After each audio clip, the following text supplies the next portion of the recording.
Well, good afternoon, council, and good afternoon, staff. It's a lovely sunny day out there.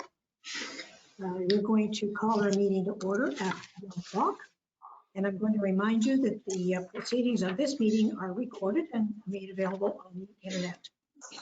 Could we have the clerk do the roll call, please? Thank you. Mayor Clarkson, are you present? I am. Deputy Mayor Windover? Present. Councillor Armstrong? Present. Councillor Franzen? Present. Councillor Lamcat? Present. For staff, we have Donna Taggart, CAO Treasurer. Present. Steve Brockbank, Director of Emergency Services. Present. Dylan Kosh, Director of Recreation and Facilities. Present. Kevin Krieger, Director of Public Works. Present. Barb Waldron, Director of Building and Planning, CBO. Present. Adele Arbor, Planner. Present. Dan Ruth, Deputy Clerk. Present. Sarah Dillamarter, Junior Planner. Present. Bianca Dragicevic, Temporary Records Coordinator. Present. Chelsea Carpenter, Waste Public Works Coordinator.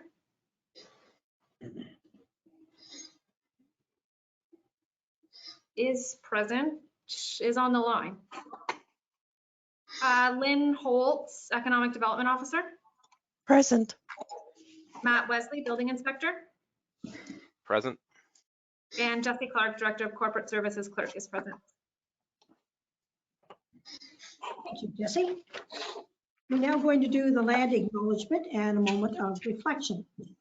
We respectfully acknowledge that Trent Lakes and Peterborough County are located on the Treaty 20 Mississauga territory and in the traditional territory of the Mississauga and Chippewa nations, collectively known as the Williams Treaties First Nation, which include Alderville, Beau Soleil, Curve Lake, Georgina Island, Hiawatha, Rama, Scugog Island First Nations. Trent Lakes respectfully acknowledges that the Williams Treaty First Nations are the stewards and caretakers of these lands and waters in community, and that they continue to maintain this responsibility to ensure their health and integrity for generations to come. We will now take a moment to reflect on these principles and our duties and responsibilities as members of council.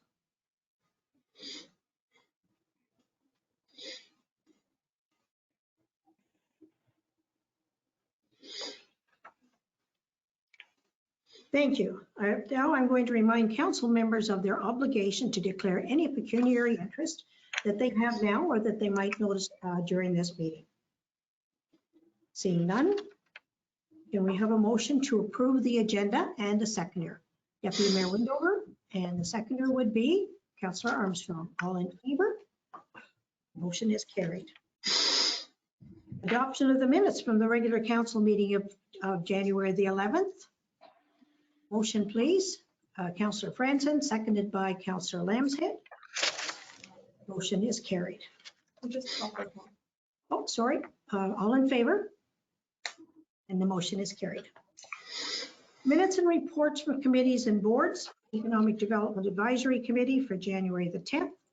Parks, Recreation, Culture Advisory Committees, January the 13th. Police Services Board, January the 27th. One motion to receive all these minutes. Councillor Franzen and Councillor Armstrong. I have a question as well on the police service board. Yep. I'm wondering why the motion on the food supply program was brought before it was discussed at council. And my second question is, what authority did the mayor have to negotiate with the police on that structure?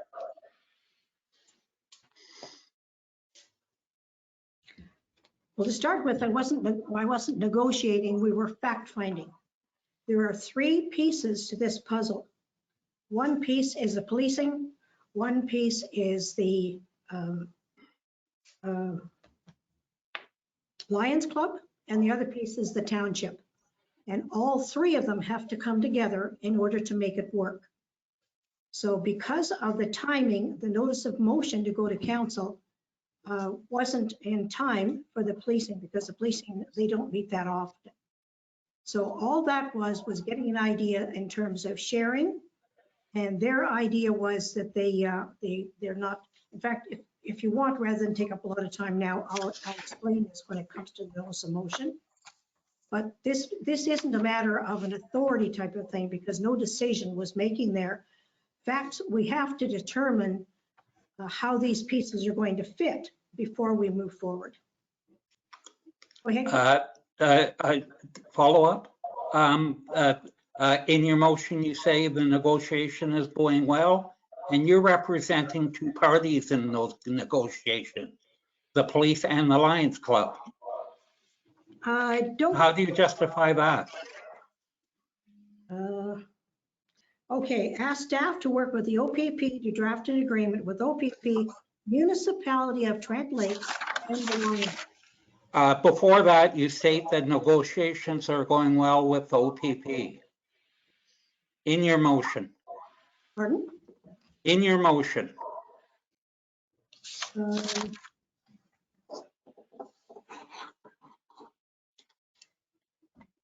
I don't see it. I don't see it.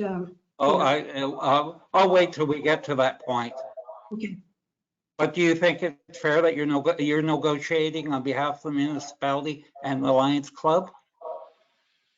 I don't have the. There could be some confusion there. I don't have the what would you call it? Authority to sign a contract with anybody. But somebody has to find out what's feasible before we can move it forward. I'm not the lead on the food. The lead on the food is a retired doctor. His name is Jim Shipley. And if you look at the conversations that are taking place between Fourth Food Share and Peter Raymond, that's Jim Shipley, not myself. We have 55 members that back this initiative. We have the Kawartha Food Share that think it's a fantastic initiative. My job as mayor is to promote anything in this municipality that's going to make it better for the citizens. And the mandate of the Lions Club is to serve. So if you can draw a line between those that say one is in jeopardy of the other, I would hate that you're never in this position, because if you tie the hands of the mayor in terms of doing good things for the community, you've wasted a tremendous, and say that's not going to be my job next year. But we don't want to leave people who are running for public office to think that if they work for the betterment of the community, that they can be called on for being in conflict. I also don't want to lose the policing there as well. And I believe in that report, it stated that it wasn't compatible to have the police and the food supply in the building at the same time. It would compromise the work of the police. Well, according to Chris Galaziano, and we had an extensive conversation with Chris at the police services. Can I raise a point of order? Sorry, I think perhaps this discussion should be taking place once the notice of motion is tabled I think later so. on the agenda. Okay. I think so too. Agree. All good conversation, but perhaps we should defer that until later. I agree. It's going to be repetitive. Okay, so can we have a motion for these all these minutes then, please? Jesse? For you. The motion to receive the minutes was moved by Councillor Franzen and seconded by Councillor Strong. Okay, all in favor of that motion? Motion is carried. Liaison reports for council boards and committees. Do we have anybody on council who would like to make a report? Councillor Armstrong. Thank you, Madam Mayor. It's really not a report. The Galway Hall had a meeting last evening, which was their first in quite some time. It was in person. I was not able to attend. They are planning a couple of social events for the summer. However, that will of course be dependent upon the timing of the kitchen renovations. So Dylan, I'll be in touch with you, but there will be a subcommittee who want to work with you on the renovations as you go forward with the RFP and the execution. That's all. Thank you. Anybody else? Okay, statutory public meetings. We don't have any. No business arising from those meetings. Presentations. We'll now have a presentation by Jane Byzanski, Senior Consultant for Gallagher Benefit Services Group, regarding council remuneration review and non-union market review final reports. Please unmute your audio and your camera and make your presentation. You will have 20 minutes, and we will ask council that you save the questions to the end of the presentation. Okay. Jane? Okay. Jesse, are you putting the presentation up on the screen? Yeah, which one did you want first, Jane? Well, why don't we go in the order that it's there? The council remuneration first then? Okay. Thank you very much for having me back to the council for the presentation, summary of our review that we've conducted over the last couple of months. Next slide. So just as a bit of a recap from our introduction in October, Gallagher was retained by the municipality to undertake the review of the remuneration and the expenses, practices and policies within the municipality, and comparing that to what's being offered in other municipalities. There's a lot of feedback. Is that my microphone or? Okay. I believe so. Okay, I don't know what else to do here, so. Okay, I'll just continue. So the considerations that we offer or take a look at when we're looking at remuneration for the municipal and elected officials is that we want to make sure that it reflects the different roles that are of the members of council and their roles and responsibilities, some recognition of the time commitments, recognizing that it is not the same as a staff position where you can say you work 35 hours a week and 40 hours a week and it's an hourly basis of job pay. We want to make sure that it's fair and reasonable. These are nice, soft, squishy words to put it kind of unprofessionally, but these are words to describe that we want to make sure that we look at other municipalities of similar size, similar scope of responsibilities that would be presented in front of the council members, so that provides our reasonable test. And that it's within a framework that's financially sustainable within the municipality of Trent Lakes. The report that we've presented or have provided outlines the summary of our observations and some considerations for changes going forward. Next slide. So we did solicit 14 municipalities. We had 13 that did respond. Alnwick Haldeman is the only municipality that did not respond after several attempts at trying to get them the information. However, with 13 municipalities, we do have a fairly robust database upon which to rely upon for the assessment of the various characteristics and aspects that we were looking at. So when we look at the municipalities, just to see if this is actually a reasonable grouping of municipalities, we do have the 7 lower tiers from within the Peterborough County, but we've added a couple of other positions or townships within this review. And if we look at the things such as measurements such as population, household, tax base, employee population of these comparator organizations, then the municipality, my apologies, I've got township in there, the municipality of Trent Lakes is actually well positioned. You're not leading, you're not the high end of the grouping, but you're not the low end of the grouping. So we figured that that's a reasonable scope of organizations to base our comparisons on. Next slide.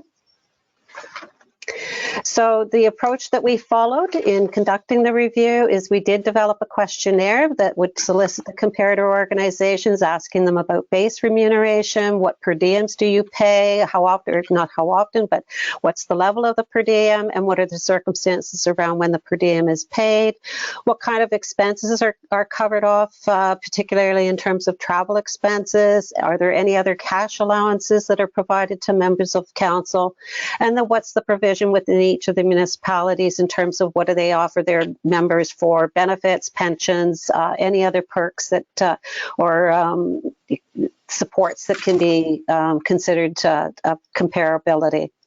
So we tabulated all of the responses, and this is what we're presenting today as a result of this this survey. Next slide. So when we look at the base salary in the report, it goes into a little bit more definition in terms of what we're comparing. It's really not to say that you're competitive. We don't necessarily use that term because we're not competing against these other municipalities for elected officials. We're using them as a comparability litmus test, so to speak. But we have taken a look at the analysis in terms of what's the middle of this market group saying. What are they telling us? The middle of the market is also known as the median percent, or the 50th percentile of a data group of data. So we basically take all of these statistics, put them in rank order, and you take the middle value. Aligning to the median of the market says that you're not leading, you're not ahead of the market, you're not lagging. So that's why we want to take a look at this particular statistic. It seems to have some reasonableness to it. So the results that we have in the chart that's on the screen there, the base remuneration, we typically say that your base pay that you're being given to the elected officials is in recognition of the attending the councils, attending the committee meetings that you have as members of council, and some of your constituency work as well. So this is what we define as the, for lack of a better word, the core duties of the members of elected office. So in the comparison chart that we have the mayor. We've shown the average statistic. Some people just migrate to the average, so we provided that information just for, just for your information, really. But when we're doing our analysis, we do focus on the median statistic. So what we have, and this is all 2021 job rates or salary information. So we have the mayor position that is basically at the middle of the market. When we put all of those salaries in rank order, it's sitting right in the middle. So it's only 0.7% below the market median. The deputy mayor and the councillor base pay is migrating away from the middle of the market, so you are above the market. So the deputy mayor is at 28.9, and the market is, middle of the market is saying it should be 25. So that's what your comparator group would be suggesting. So overall, mayor is at the market. The other two roles are slightly above the market, slightly higher than the marketplace. Okay, next slide. So the differences in base remuneration, when we talk about the different roles, the three roles on council, we want to make sure that we see some difference in those base paid compensation, just to make sure that it recognizes the additional responsibilities as you move from councillor to deputy mayor to mayor of the municipality. When we do that comparison right now with the municipality, your mayor base rate is only 13% more than the deputy mayor's role, which is less than what you're seeing in your comparator organization group. And then the deputy mayor rate is only 8% higher than the councillor rate. And again, that's less than what the comparator organizations are pretty well saying. So you're fairly tightly clustered in terms of your pay, not making a lot of distinction. There is some, but not a huge distinction in the different roles that are available on council. As a practice, you do adjust the salaries on an annual basis, same as the economic increase that is provided to the non-union staff. However, it's my understanding that it's only the mayor remuneration rate that is adjusted at this point in time, and not the deputy mayor or the councillor rate. And it could be that in the 2018 review, you were further from the market, so this was maybe an approach to temper the gap to market. Next slide. Per diems, when we did a review of the per diems that are paid, we asked whether the per diems were offered to the members of council to attend council meetings in addition to base pay, or was it to attend committee meetings, subcommittee meetings, other ad hoc sessions of council, or some municipalities will even pay. You get your base pay for a certain number of council meetings over the course of a year, but anything exceeding, let's say, 25 meetings, then they would start to have the per diem kick in. The municipality of Trent Lakes does not currently offer any additional per diem, whether it be for council meetings or workshops or conferences, attending any other special training programs. There's no additional per diem that is paid. The comparator organizations that you do have that we looked at, they do tend to pay for the educational workshops or conferences. So if you're off to AMO or any of the other municipal conferences, then you would be, the comparators are paying either a half day or a full day per diem to compensate for that extra time that you are attending those sessions. Travel expenses. Pretty much across the sector, travel expenses are paid on a per kilometer basis, predominantly for travel that takes place outside of the municipal boundaries. So not all of them pay for commuting from their home to or place of business to the council meetings within the municipal boundaries, or for any travel that's within the municipal boundaries. It's not to say exclusively no one does, but the predominant practice is to not pay for travel within the boundaries. On a per kilometer basis in setting the rate, the Trent Lakes does rely on the National Joint Council to inform the kilometer rates. And when we look at that particular organization, they do trend towards a lower rate of remuneration for per kilometer travel than what other organizations do, which is relying on the Canada Revenue Agency per kilometer rate. In the current statistics, when we looked at it, the National Joint Council was at 54 cents, the CRA rate was at 59 cents. The other hurdle with the National Joint Council is that it takes a look at its remuneration rate for the kilometers on a quarterly basis, so it could cause some administrative issues if you happen to be traveling and one day is in one quarter and it's 54 cents, the next day you're traveling and it's in another quarter and it could be 55 cents. So then there's some administration to try and keep up to date in terms of maintaining those National Council kilometer rates. Next slide. Insured benefits, we asked the comparators what is offered to the members of the elected office. And so typically we look at, do you offer health insurance, health and dental? Do you offer life insurance or anything in lieu of these kinds of coverages? It is available in 50% of the comparators that we did survey. They do offer some levels of coverage, but at the municipal level in your municipality, you do not have access to the insured health benefits. Technology, we also made a couple of inquiries around what kind of assets are provided to members of council. Is it a laptop, computer, an iPad, or some other technology base? And do you also provide a cell phone for each of the office members? And then the other follow-up question is, do you provide any kind of a stipend to help defray the costs of internet service at home or any of the cell phone plans? So here we have a small number of the comparators that offer financial support towards the purchase and service fees, like the internet fees. And in your municipality, you're actually not too bad. You do get access to the iPads or the laptops. You do get cell phones, and there is some coverage for the cell phone plan. Okay. Next slide.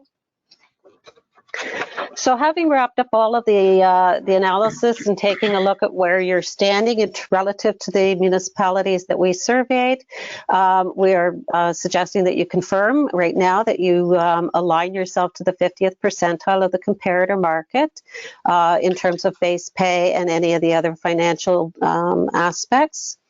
We're also suggesting that given that there are the 3 different roles within council and you are tightly clustered, despite being right at the median of the market, we are still suggesting that there be an increase of remuneration to the mayor's base salary by about 4%, which would help start to make some better differentiation between the 3 roles. Maintain the structure and alignment to the market. And how do we do that? By applying the annual COLA increases to all the elected officials, not just the mayor position, and begin this practice in 2022.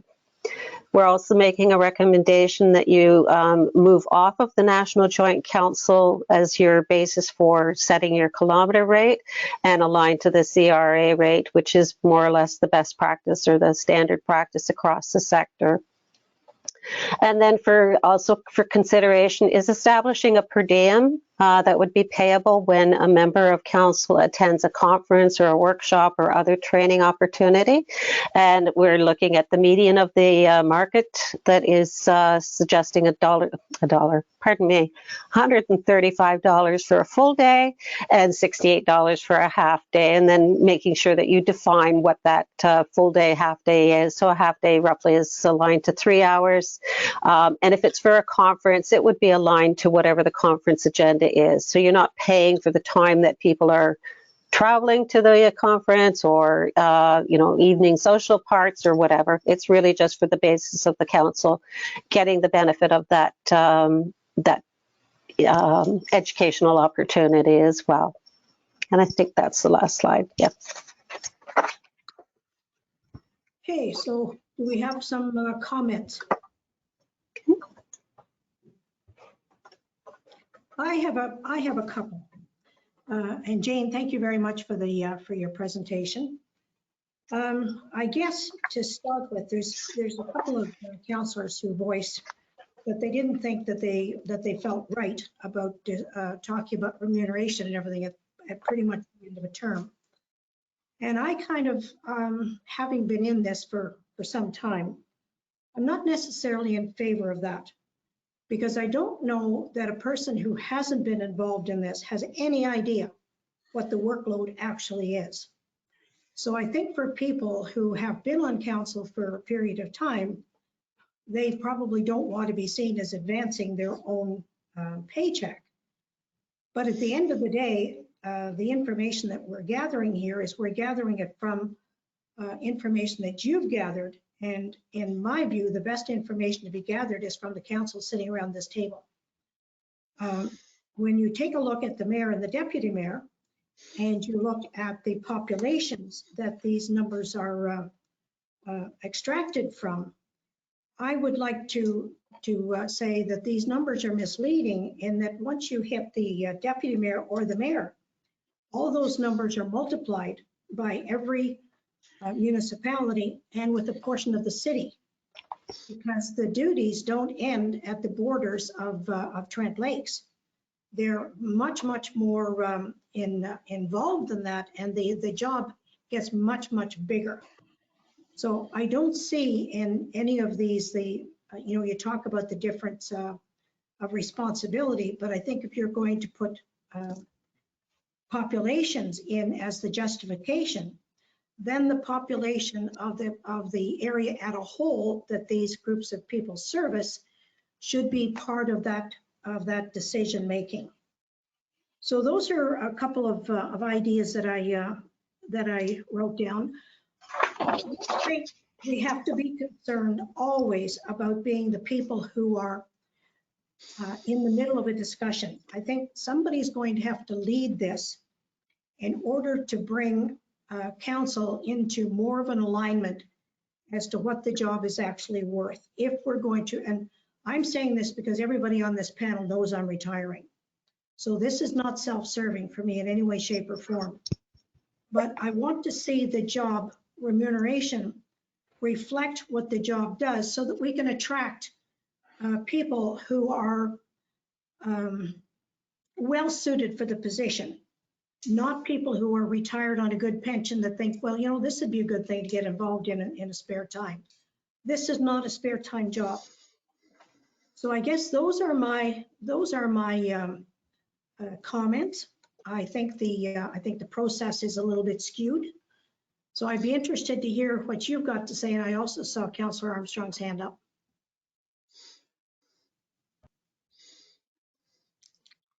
You're muted, Carol. You're muted. You're still muted. Got it. Okay. Thank you. I have a little different take. I would like to say I think that this is an excellent study. I think the methodology is sound. I think the comparative municipalities are good ones and represent similar situations to Trent Lakes. I think the issue of broader responsibilities for the county should be taken care of in looking at county compensation, not municipal. I think that's our focus now, is just on the municipality of Trent Lakes. I only have one question for you, Jane, and it's a methodology question. I know you said that you took into consideration the amount of seasonality within the populations of each municipality. We're sitting with about 63% seasonal. So even though the base population is around 5,000 or so, it swells to about 12 or 13,000 in the summer and increasingly off season.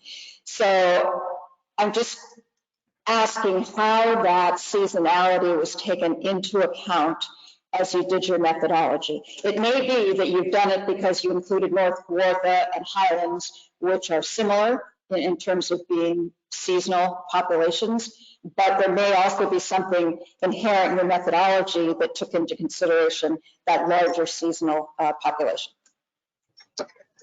Okay, to answer that specific question,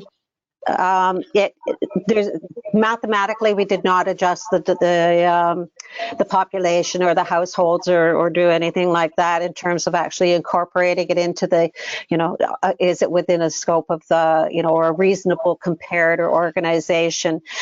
It was more of a conversation in discussions with the CAO Donna Taggart is, and taking a look at the nature of these municipalities is, do they have that seasonal impact? Do they have that consideration?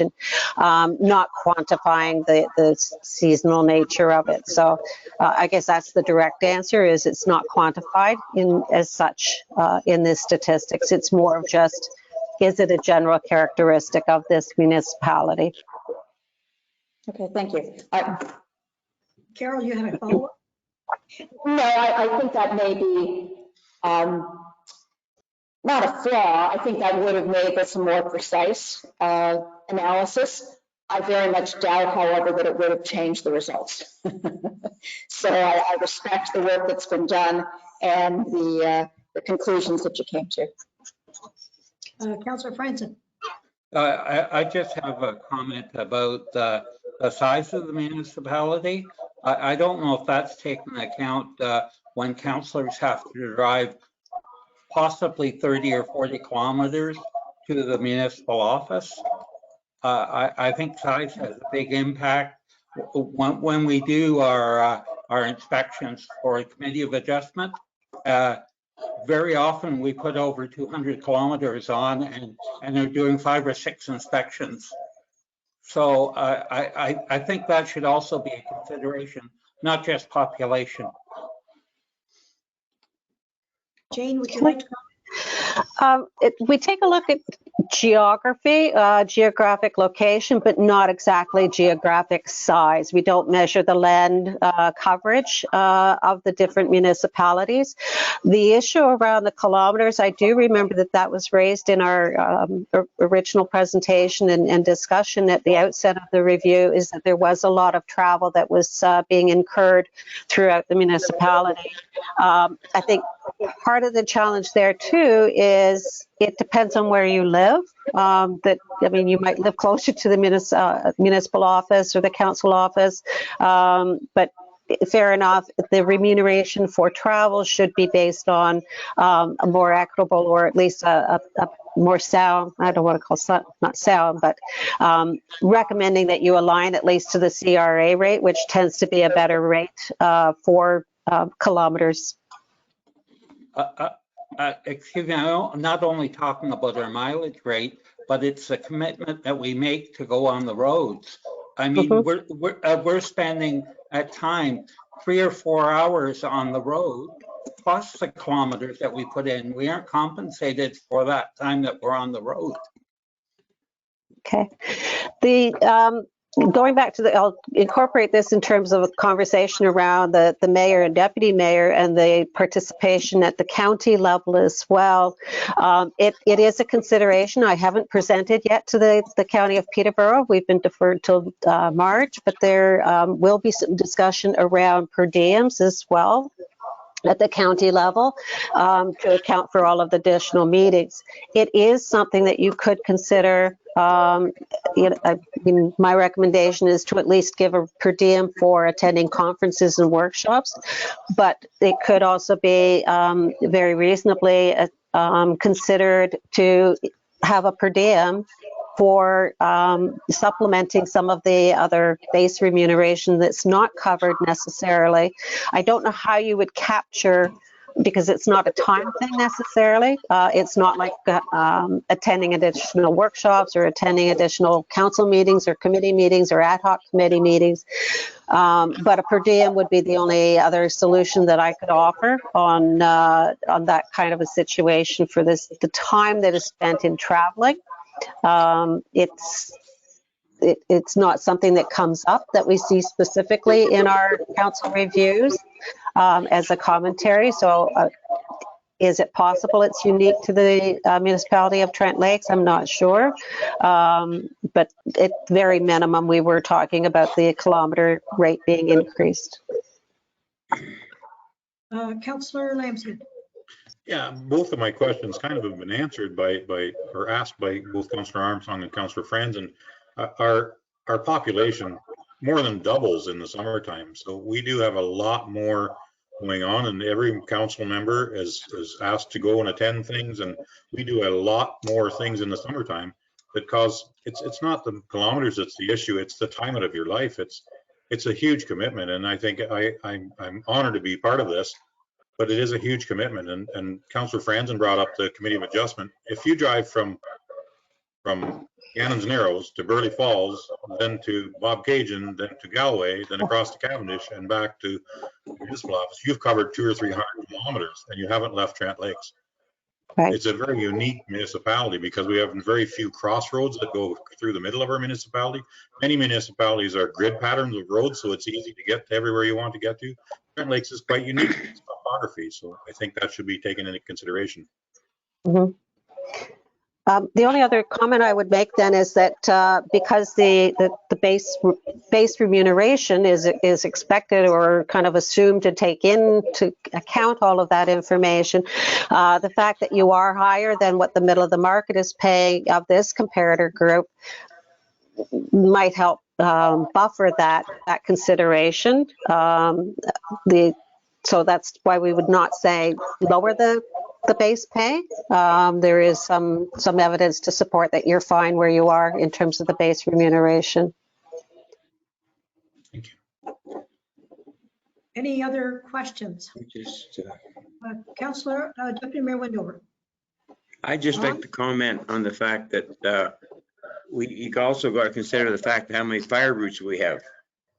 We have like 500 fire routes, which I'm sure these other municipalities that you're comparing us with don't have anywhere near that much that we got to travel on. Did you take that into consideration? Not specifically, no. I Would would you not suggest, think that should be taken into consideration? Some of it's a question of how available is the information of the other municipalities for us to make sure that can I find other databases that will tell me what's the fire route kilometers, what's the geographic area we should be able to do, but the quantity of travel, the distance traveled, that's harder to actually quantify from any reliable statistical database. So that's why we kind of lean on what information is available within the financial reports. I think, Jane, in my view, one of the problems that we have, there's only ourselves and a little bit North Kawartha. that have the similarities that we do. The rest of the municipalities you're talking about are they're pretty dense. They don't have the geography that we have. My suggestion now is I think we've all had a chance to sort of think a little bit about this. I think going into this, people were pretty much of the opinion that whatever came through was what we would need to look at.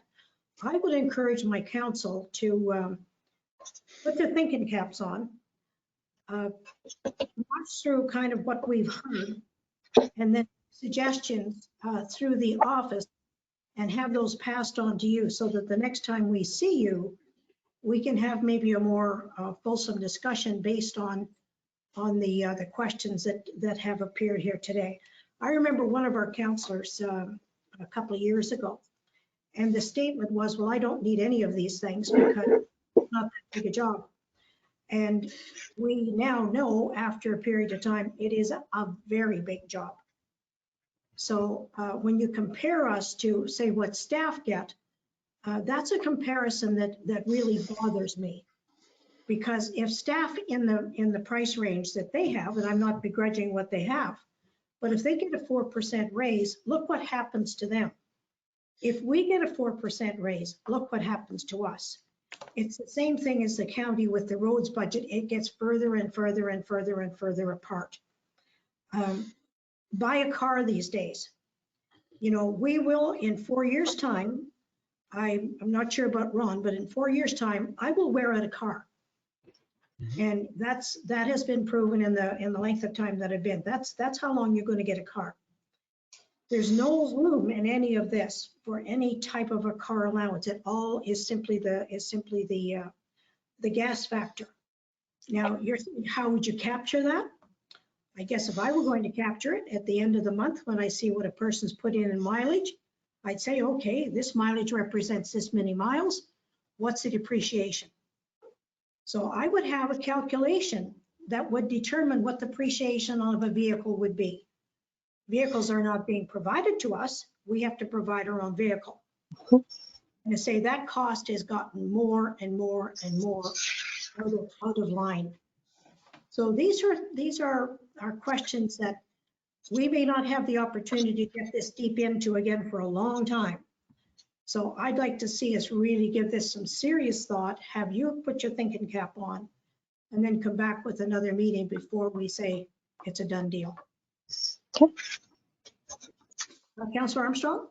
Yeah, Mayor Clarkson, and just a clarification, and Jane, perhaps you can confirm this, but that is exactly what the mileage rates are intended to do that are set by the federal government. Obviously, the amount we get paid is far greater than the actual gas amount or gas cost. They have done the calculation that includes depreciation, maintenance, gas, et cetera. So that's why we get 50-some cents a kilometer instead of whatever gas is, 10 cents or 12 cents a kilometer. So that's already factored into the kilometer rate that we get paid. We can't, Councillor Armstrong, in respect to what you're saying, we can't write off any of our vehicle expenses. Where a lot of the jobs that people have, that car is a legitimate write-off at the end of the year. We absorb these costs. So that is built into some of that as well. I'm throwing it out there. It's a question for Jane. There are some municipalities as a partial solution or something to maybe I'll get your feedback on. Is a car allowance that is paid in addition to the kilometer rate. I agree with Councillor Armstrong that the per kilometer rate is intended for the most part, across a wide spectrum of kind of positions in the labor market in Canada for that wear and tear, for the depreciation value, in addition to the actual gas expense. Does it always cover and marry out? Not necessarily. Sometimes you benefit benefit from it, sometimes you don't. But there are a couple of municipalities, it does tend to be a little bit more at the county level, that car allowances are provided. I will go back and actually do a little bit more digging on other municipalities.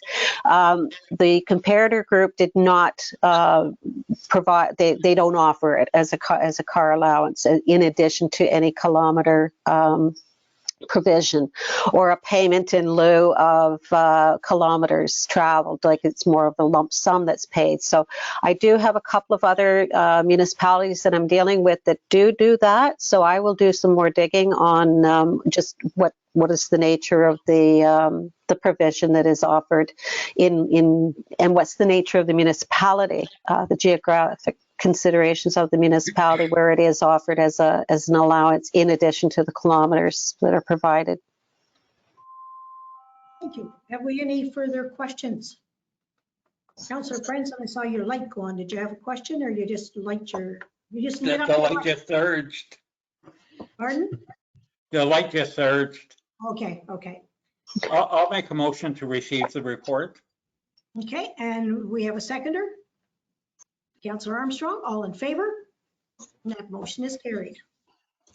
Okay, yes. Through you, Jane is also going to present the non-union compensation review report as well. Are you ready for that, Jane? Okay, I'm ready. All right. So the non-union compensation review report. If you want to go to the first slide. Okay, again, it's an introduction of Gallagher as a consulting firm and myself as a senior consultant for the last 10 years working for Gallagher and its predecessor organization. As part of the broader scope of the review, we looked at the council remuneration, but we also did a market study of the staff remuneration or the staff-based salaries that are being offered. And it's intended to make sure that you provide appropriate levels of compensation to your employees. And then we have some pay equity legislation compliance requirements that are also taken into consideration. I use the word appropriate in the context of the staff compensation as well, because it's again to say that you don't necessarily have to pay the leading part of the organization or leading part of the sector, but you definitely don't want to be lagging. You just want to make sure that whatever compensation levels you're picking for your non-union employee group, that it allows you to compete effectively within that labor market. So the report covers off all of the methodology and the observations in detail. Next slide. So just in terms of the background of the assignment before we began, this is my understanding of the landscape that we were working with, is that you do have a policy in place that says you're going to go out and test the marketplace every 4 years to make sure that you're competitive. The last market assessment was completed in 2018. Salaries were benchmarked to the 50th percentile or the middle of the market, so we maintained that. Internal equity.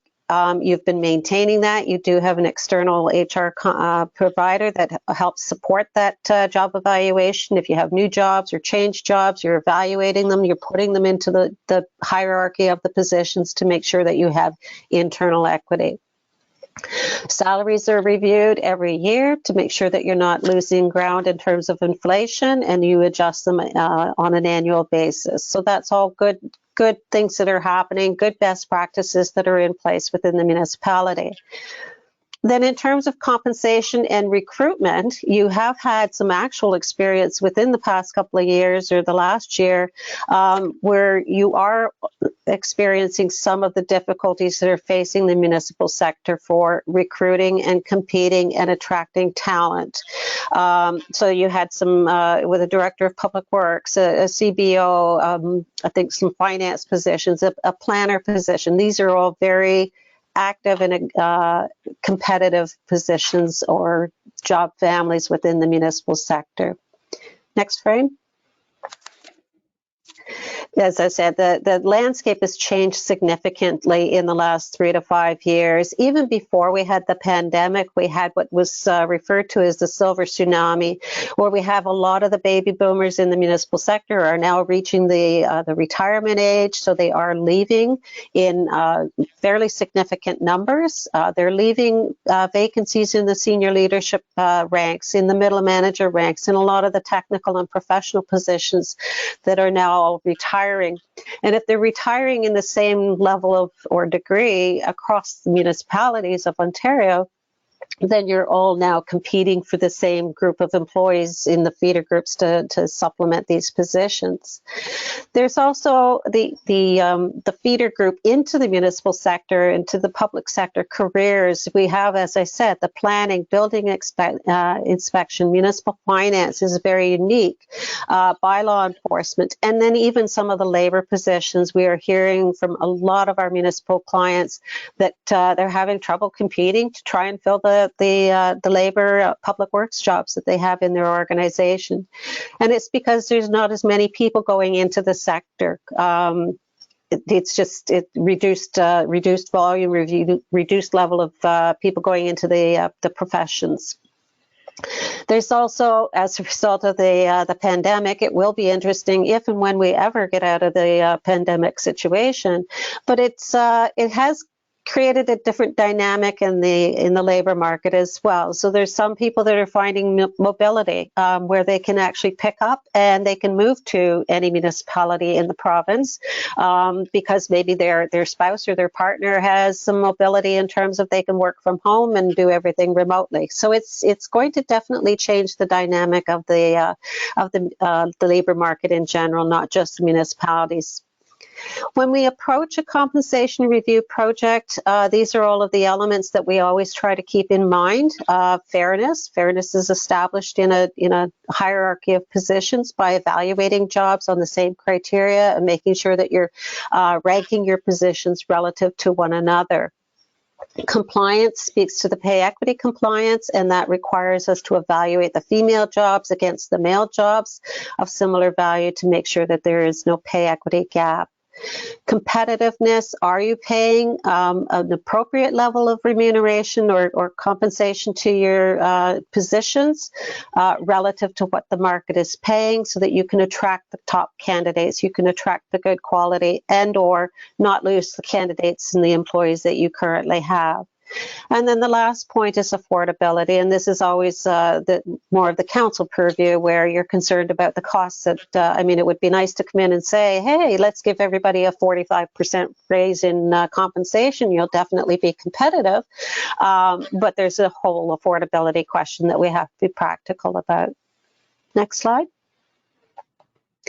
Just a quick conversation about pay equity. It is a requirement of all public sector employers that you have to achieve pay equity. So we have some clients that say, well, we had a pay equity plan in 1990, we're good to go. That's not sufficient. You do have to maintain pay equity, which means you have to have evidence. Should the pay equity review services come in and say, okay, you're pay equity compliant, prove it to me. So you have to have the analysis. Pay equity requires that all the female jobs within your organization are evaluated, and that includes all part-time seasonal positions, casual positions, pretty well any position in the organization, save and except summer students are actually exempt from the pay equity analysis. We have to follow the legislation. It does tell us how to define what is a female job, what's a male job, what's a neutral job, through looking at the current incumbency, what's the historical incumbency, and what's the stereotypical incumbency of those different roles. We evaluate them, and when we find a female position is deemed to be of similar value to a male position, then the female job class has to be at least paid as much as that male job class. It can be paid more, and there's no pay equity adjustment for the male job class, but the female job class has to be at least as much as the male.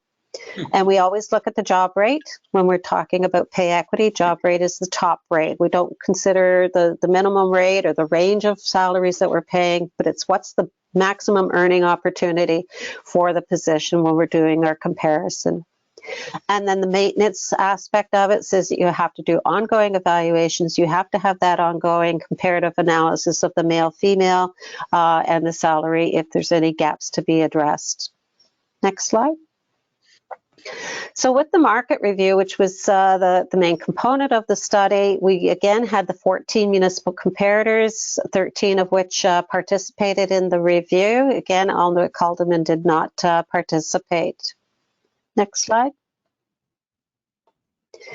We gathered all of the information from the municipalities. We had their org charts, their salary grids, their collective agreements to take into consideration any unionized positions. And then a lot of the comparators are our municipal clients as well. So we have a good idea as to the nature of the work that's included in these different jobs. So we took all of that information. We did all of the job matching, taking into consideration the skills and the qualifications of each of the different positions. And we tried to match all of the jobs within the municipality of Trent Lakes. However, when we do report out, we only report statistics where we've had at least 4 observations out of those 13 comparators. Anything less is statistically not valid. It could have been skewed by 1 or 2 outliers of those statistics. So that's why we draw the line at 4 observations. When we do the matching, let's say for argument's sake, we had 13 municipalities, we had 13 job matches. If we find that 12 of those job matches are all hovering around plus or minus $50 an hour, but then we have another municipality that's paying maybe $75 or $80 an hour for that job, we'll exclude that outlier because there's something unique about that job in the municipality. It could have historical things attached to it. It could be a short-term measure. They might have a special project going on that has bumped up that salary. So for whatever reason, we'll exclude that because we don't want it to influence what's going on in the general marketplace of the comparator organizations. We did match 84% of your jobs, 21 out of 25 positions. So this gives us pretty good confidence level in our output that we've come up with. Next slide. Overall, the municipality is aligned to the middle of the market with market median. There is some differentiation, though, when you look at the individual job levels. Some are still right at the middle of the market. Others might be further gaps. They might be more significantly over market or under market. So in consideration of the market data, that we take that information and we take a look at the current job rates that you have in place for the different bands, and we have recommended that we adjust 2 of the bands to market because the positions within that band had greater deviation from the middle of the market. So we adjusted them to the market median. And then when we look at this spread across the different bands, we also adjusted 1 band slightly because it was starting to get quite compressed in terms of there wasn't enough difference between 1 band and the next band above it. The proposed job rates, we've tested them all for pay equity compliance, and the good news story here is that there are no pay equity gaps. So you are, as a result of this review, you will be pay equity compliant to date. And there's no additional payments that are required. We did an implementation costing of the new proposed grid that we've come up with, and we've based that costing where we've taken the incumbent and put them into the new grid based on the step that they're currently at. So if they were at step 4 in their current grid, we put them in step 4 of their new grid. Because we only adjusted these 3 bands, then these are the 3 bands that really have incurred some costing. Overall, when we do that approach or take that approach, the cost is 1.2% increase to the payroll, and this is the 2021 payroll. This does not include any of the benefit associated payroll benefit costs, and it does not include a 2022 cost of living increase as well. Next slide.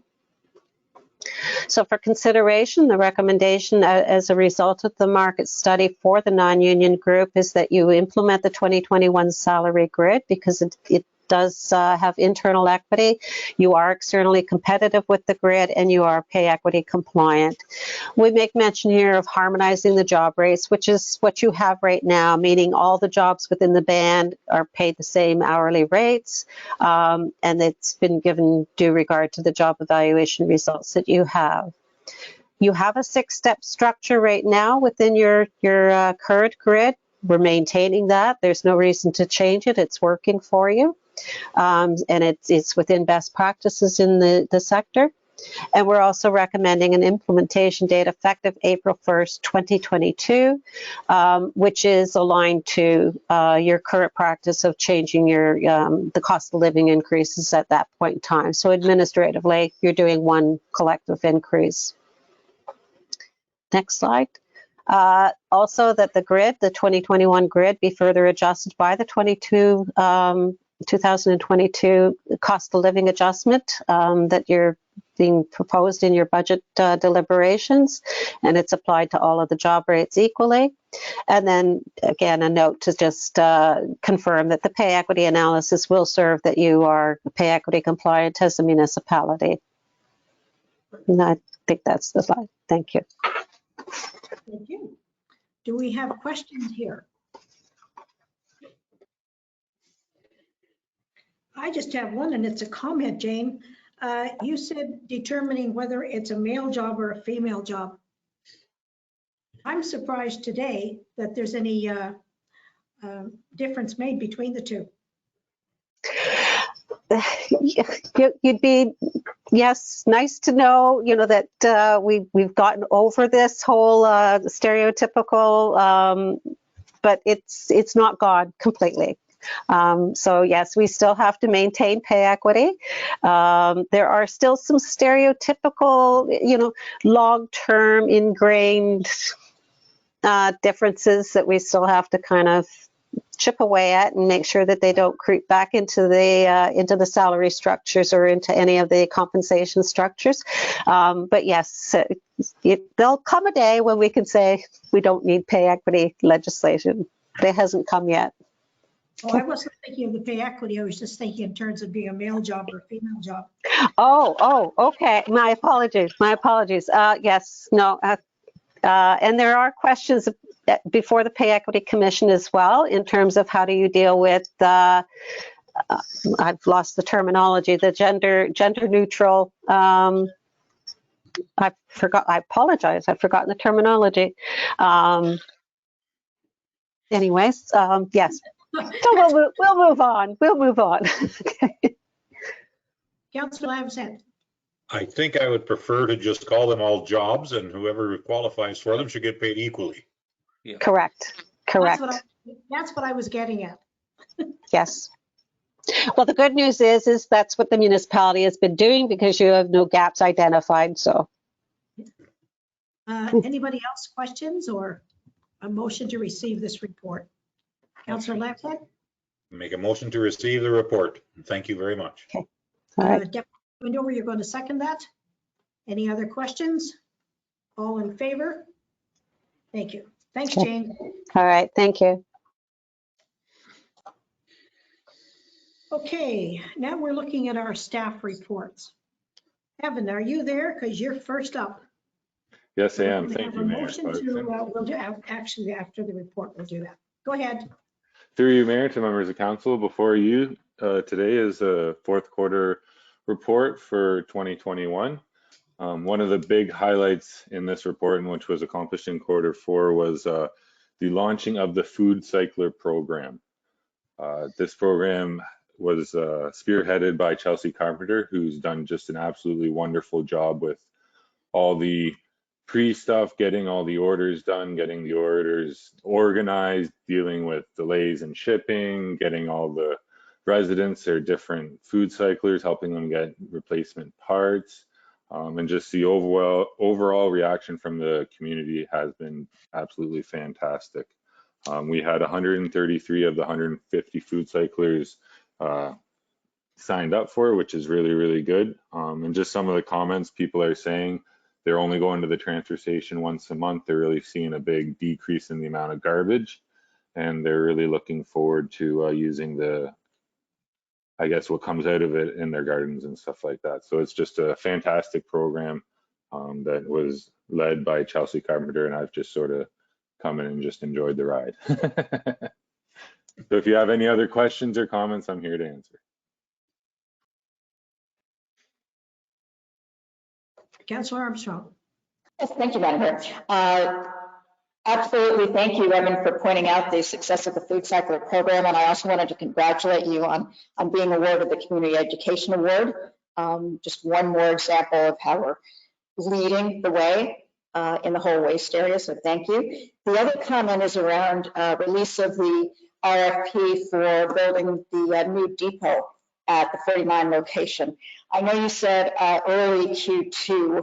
I guess my ask or suggestion would be to get that out the door as quickly as we can. I think we all know the backlog that exists in the construction industry.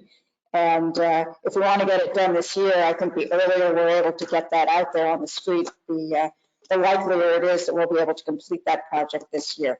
So don't know if that's possible, but I think it ought to be one of the higher priorities to get that out the door. Absolutely. Thank you, Councillor Armstrong. Through you, Mayor, to Councillor. So just to give you an update, we have been dealing with Greenview, Chelsea and myself. We've been working very diligently with them. We've had one study that was just brought to our attention sort of at the last minute that we've just wrapped up. So we are actually in shape to hopefully tender in mid-March, which would, I guess, be late Q1. So we do understand we have the push. It is sort of that COVID thing, so you never really know where time and schedules are going to go, but we are definitely pushing, and it's sort of to the point where if they request a meeting, we're having a meeting the next day with the consultant to make sure that we keep the ball rolling and stay on top of things. Evan, are there any grants out there that would apply to that building? I'm not too, to you, Mayor Clarkson, I'm not too sure personally. I'm not sure if Donna, I know she usually looks out for a couple of grants here and there. I'm not sure if she's able to comment on anything. So through you, not at this time. There isn't funding that we're aware of for this type of build, but we will continue to look for this type of thing and perhaps use anything we can in the line of energy as well, because the new build will be obviously much more energy efficient, but nothing for a build of this nature that I'm aware of. And I compliment you on the cleaning up of the yard in Buckhorn. That looks an awful lot better. Anybody else with Councillor Lamshead? Yeah, just a comment about our weather events. We seem to have had a few extra this year in December and November, and it's nice to see that they were all cleaned up. Thank you very much to your crew, Evan. Absolutely, thank you. Sorry, thank you, Councillor Lamshead. Yeah, so the crew here they have an incredible system in place already. I was able to just come in and I don't really need to push the guys to do. They already know what to do. For example, on that day we had the Santa Claus parade in Buckhorn, which was a great success. We had a little bit of snow, and I believe you made a call, and before I even called the guys, they're already on their way out. So that's just a testament to the leaders within the group. They're the foremen and all the operators that just do a fantastic job. Thank you. Councillor Branson. Yeah, just a couple very quick questions. The electrical component that on the school crossing, what exactly is that, Evan? So for the pedestrian crossovers, typically the electrical component can be including the sign itself. Sometimes, depending on the type of crossing, they require different lights. As well, at these crossings, there has to be an illumination study done, which may require an addition of a street light or two to provide proper lighting at the crossing. So that's sort of where the electrical is. It's the lighting of the signage and any street light work that may need to be done. Okay, so that's still to be decided? What's needed? Yes, we just got the finalized report here from our consultant, and they had a meeting with the county there last week, so we're just getting some finalized here so we can get ready for construction in the spring, because you can't really do any of that work during the winter anyways. And another question, I received a call and somebody asked about winter sand, if they could pick up a few buckets of winter sand. Does municipality still do that? Yes, through you, Mayor Clarkson. The municipality still provides, as council direction, winter sand to residents, so they're able to pick them up at either of our yards. Okay. And these mailboxes, the community mailboxes, the cleaning of the snow, is that our responsibility or the residents in the area? That's actually the responsibility of Canada Post. So I do believe they have a contract out. I see a couple of guys running around in a pickup, and they do the scooping up around the mailboxes. That's not our responsibility. Okay, good. As long as I know. And I'd like to thank you very much. The few calls that I've received and passed on to you were handled immediately. So that's really good. Thank you very much, Evan. Thank you. Okay, if we don't have any more questions, can we have a motion to accept this? Deputy Mayor Windover. And Councillor Lambshead is the seconder. All in favor? Thank you, Evan. That motion is carried. Okay, Dylan, are you there? I am there. Thank you, Mayor and Council. Before you have my Q4 2021 department update. I won't go through it, but this is our first full year with some work order data under our belt. So I look forward to establishing some baselines and some key performance indicators for the department that we can work with going forward to continue to improve our level of service to our facilities and our parks. If there's any questions, I'd be happy to answer. Councillor Armstrong. Yes, thank you. Through you, Madam Mayor. Great report, Dylan. Thank you. I'm glad that you will have some baseline data going forward. 2 comments. One, I'm shocked at the amount of garbage that you have to pick up, but probably no more shocked than your workers are. And the second comment is really the same as I made to Evan. If there's any opportunity to advance the RFP for the kitchen renovations, I think we're going to run into the same problems of a very constrained construction market. And the sooner we can get that out there, the likelier it is we'll be able to get that work done this year. Thank you. Thank you through you, Mayor, to Carol. Yeah, we definitely, it was on my, it hadn't been officially discussed, I don't think, but liaisoning with the hall board was definitely a priority for me, and creating something there that they can work with because they're the ones running it. So we definitely want them included on that from your comment earlier. And yeah, to the garbage, it's it's not bad right now. It seems like a lot, but the guys and girls are picking it out of a garbage bin in a bag rather than with a pair of tweezers, essentially the garbage grabbers off the ground.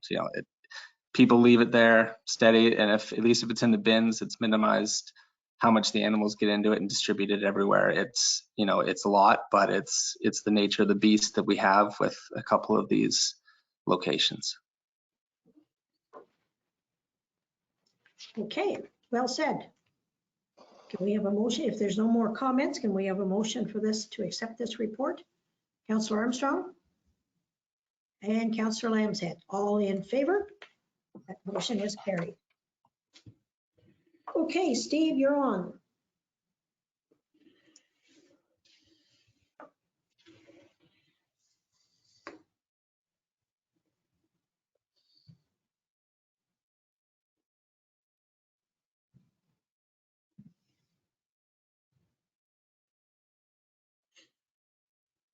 Hello, Steve. Calling all Steves.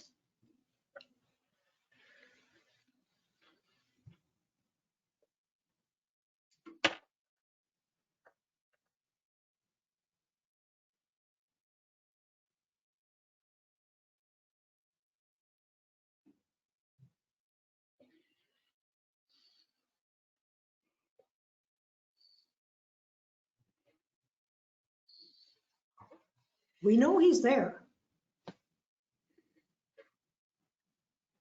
While we're waiting for Steve, I would like to make a comment about page number 7 of his 7 pages.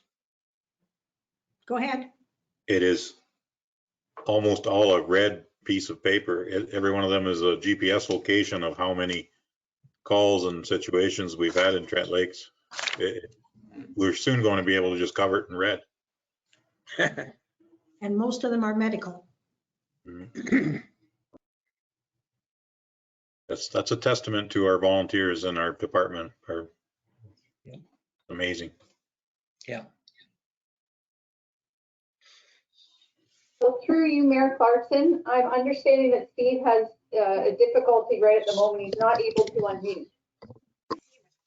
Okay, shall we move to the next one and then come back to him? Can you hear me Yes. there? I think he's coming back. Hello, Steve. Yes, yes. Perhaps if there's no questions, we could just receive the report and move on. Okay. Does anybody have questions for Steve? Councillor Franzen? Oh, I was just going to make a motion to I was just going to make a motion to receive the report. Okay, and Councillor Armstrong, do you want to second that? No, actually, I was able to reach Steve, and his speaker's not working, but he could use my computer and present his report, if that's okay. That would be good.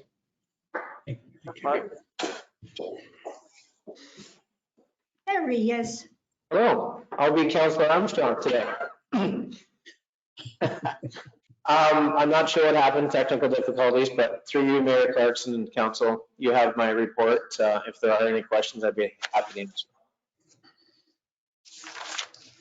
Is there anything in that report, Steve, that you would like to draw our attention to? Just the dedication and hard work from everybody involved with the fire service, for sure, definitely. We are maintaining good training and fire prevention and all that stuff that's difficult in these times when you can't get everybody together or be in buildings or meet with people. So I'd like to thank my staff for that, for sure. Okay. All right, so then Councillor Lamson. Yeah, just a comment about the training. At 2,400 hours of training in 2021, you're doing well. That's a lot of training. Yes, thank you. Councillor Lamb said through you, Madam Mayor, the implementing the online training back when COVID first hit was definitely an asset. And I'll be bringing a report to council because the mandatory certification stuff has risen again. So I'll be bringing a report ahead for that. But yeah, it's definitely been an asset with not being able to get together.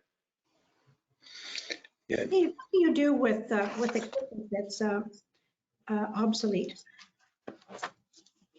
Does it get sent? Yes, Madam Mayor, it goes through purchasing, so it can go for sale through gov deals or traded in. It could be sold through different agencies, or in the past, certain things we've donated to Firefighters Without Borders and such. Okay. So much the same then as what they do with the surplus ambulances. They go to other places that don't have. Okay, any other questions for Steve? Can we have a motion to accept that report, please? Deputy Mayor Windover and Councillor Lamson is the seconder. All in favor? Thank you. And that motion is carried.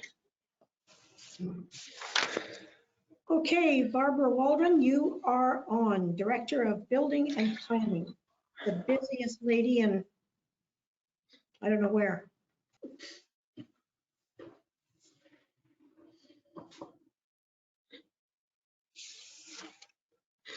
Good afternoon, members of council.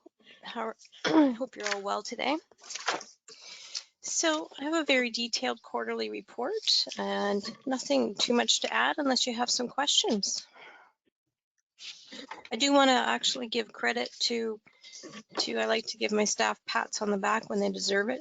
Derek is responsible for this very beautiful, pretty part of my report, colorful.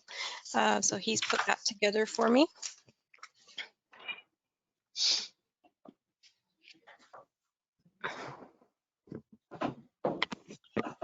Councillor Armstrong. Yes, thank you, Madam Mayor. Great report, Barb. A lot in the last 6 months or so.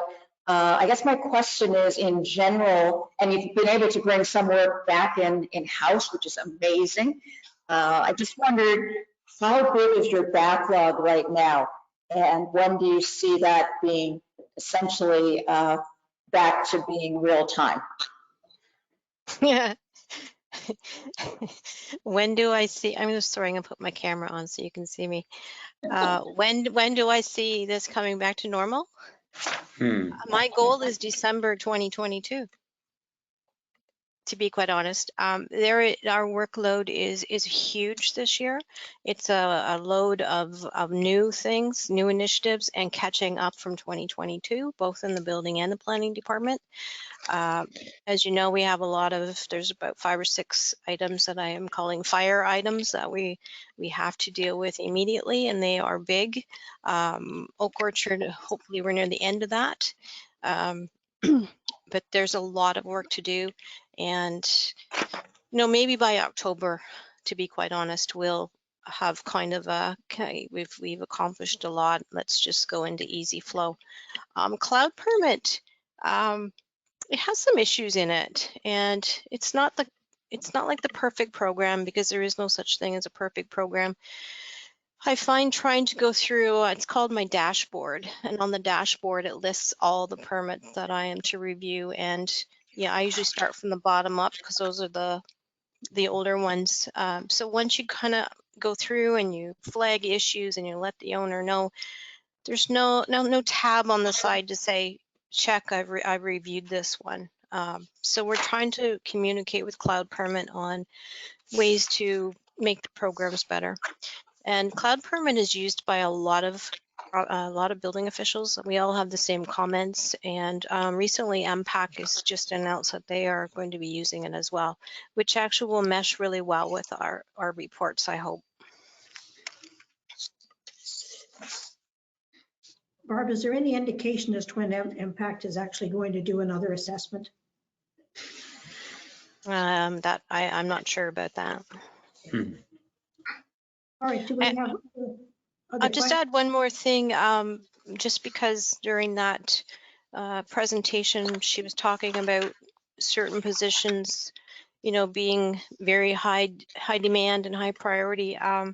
One of the things that I've been tasked with through my OBOA board is being the outreach person to the youth. So reaching out to the colleges, reaching out to the high schools, because we're trying to announce that this is a great career. It's got pretty good pay. It's got benefits. It's, we're trying to attract people into, because the reality is that we are losing 55% of our building officials in the next 2 years, and there's just not enough people coming up behind. So I'm on that as well. And I did want to mention that succession planning is very important to me. I have amazing staff, and I want to keep that staff. And one of the things that we have recently done with Matt is we have filled out the application for him to receive his CBCO, which is Certified Building Code Official. So he's working on that process now. Don't you educate him to the point that we lose him, Barbara will skin you. Councillor Lamb's hand. Yeah, I can attest to the fact that I know that is a very busy department, and I thank you very much for keeping the wheels on the ground, so to speak. I'm just wondering if you have any comments towards the initiatives that the province is coming out with to possibly shorten planning application times and try to get things turned around faster. I think I'm going to let Adele speak to that. I've started reading through that document, and I think it's a matter of us trying to implement things here and change our procedures. But I'm going to let Adele speak to that. Is she on? Yes, through you, Madam Mayor. I am also reading through the legislation, and it's a very good process in terms of shortening planning application timelines, and it's something that's on our radar, and we will be bringing forward a report to council very shortly. Thank you very much. Can you do that with the personnel that you have, Adele?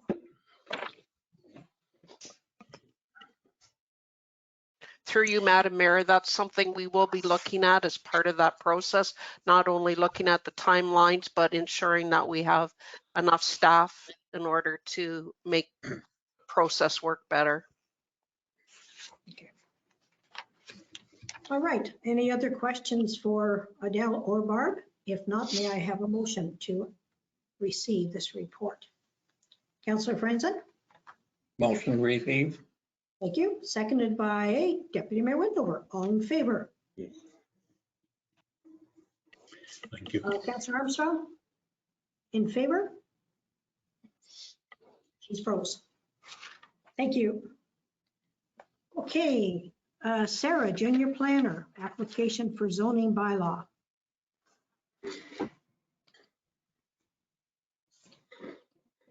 Through you, Madam Mayor, on today's agenda, there's a report from our external planning consultant, Chris Jones, with respect to the zoning bylaw amendment file 21-08 Lennox. Chris notes that the applicant has met the submission requirements to allow council to declare the application complete so that peer reviews of the technical studies can be coordinated and public or agency consultation can be undertaken. If council concurs with the analysis of this report, the following is recommended. 1, that the application be declared complete. 2, that staff be directed to provide notice of a complete application in accordance with the provisions of the Planning Act. And 3, that staff be directed to coordinate peer reviews of the environmental site assessment, the environmental impact study, the traffic brief, the hydrogeological study, and the functional servicing review, and report back to council on the findings of these peer reviews. Comments, please. Or a motion. Councillor Lambshead. I would like to make a motion to approve that as recommended so that we declare the application complete and that we have direct staff to provide a notification of complete application in accordance with the provisions of the Planning Act, and have staff directed to coordinate a peer reviews, environmental impact study and the environmental assessment, the traffic brief and the hydrological study and functional servicing review, and report back to council with their findings of these peer reviews. Would you like to say that over again? Okay. Can we have a seconder, please? Councillor, Deputy Mayor Windover, you're going to second that? All in favor? Comment? No. Okay, that's correct. Sarah, you're on again, please. And it's a consent application, please. Through you, Madam Mayor, on today's agenda, there is a municipal appraisal form for consent file B-4-22 submitted by agent Mike Mitchell on behalf of the owners Donald, Gloria, and Neil Curry. The subject land is located on 48 Hunt Lines Road. The application conforms to the official plan policies as limited residential use is permitted within the rural designated areas. The retained land conforms to the comprehensive zoning bylaw, but the severed land does not, as it would more accurately reflect the zoning provisions of the rural residential zone rather than the rural zone. Staff have reviewed the application and recommend that council supports the consent application subject to the conditions of cash in lieu and parkland and a zoning bylaw amendment application submission to rezone the separate parcel. Thank you, Sarah. Do we have a motion and comment or comment? Councillor Lambshead. I would like to make a motion to support this, and then I'll have a comment after it's seconded. Okay, seconder. Councillor Franzen. And comment? Go ahead, Councillor Lambshead. When you look at this piece of property on the map attached, it's probably the only spot on the property that you could sever a lot because of the large amounts of unevaluated wetlands that are on this property. I think if you're ever going to subdivide this or have an application to do so, I think this is the only spot that's feasible. Okay, so Councillor Armstrong. Yes, thank you, Madam Mayor. Probably not timely, but I will just ask the question for an answer in the future as to when was the last time we looked at the $1,000 amount that we're asking for in lieu of parkland. That seems very low to me. So we can take that offline as a future discussion. Okay. Donna, do you want to mark that? Or maybe it's Barb. I'm not sure who would keep track of that, but I know somebody will. Thank you for that, Councillor Armstrong.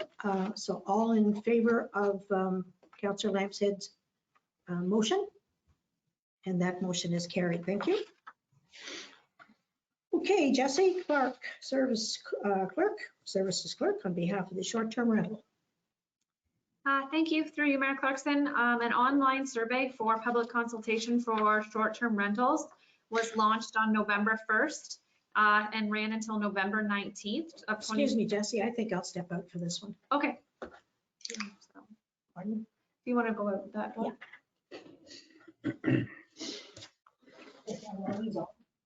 Yeah, Deputy Mayor Windover, you're assuming the chair, Mayor Clarkson, stepping out.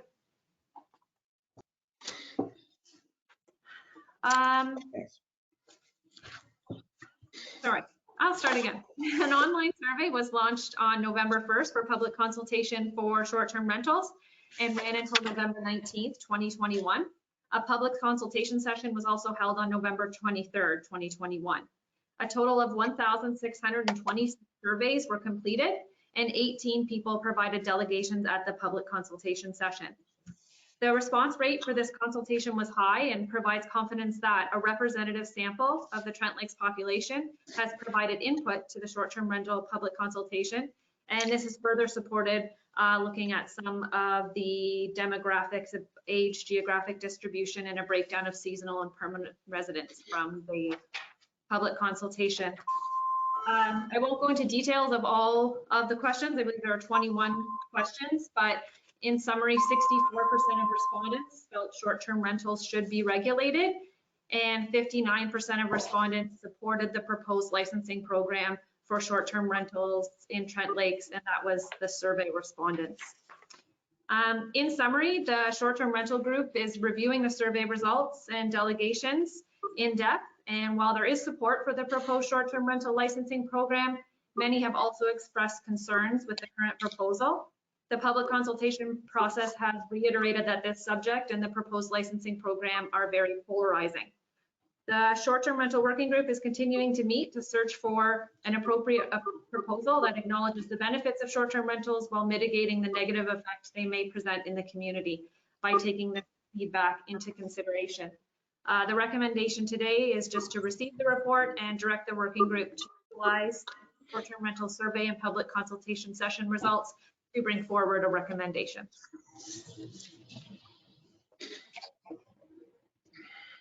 Any motion? Motion to receive this? Approve this? Yes, sir.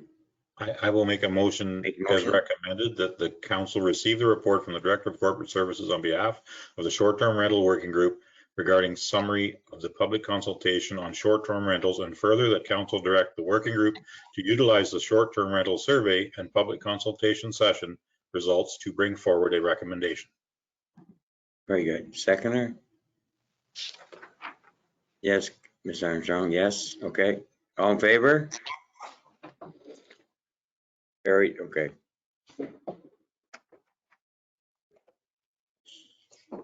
Janet back now.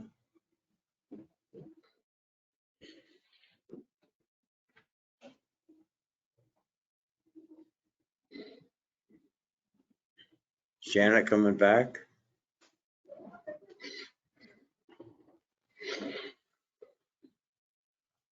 Just reading the fridge magnets.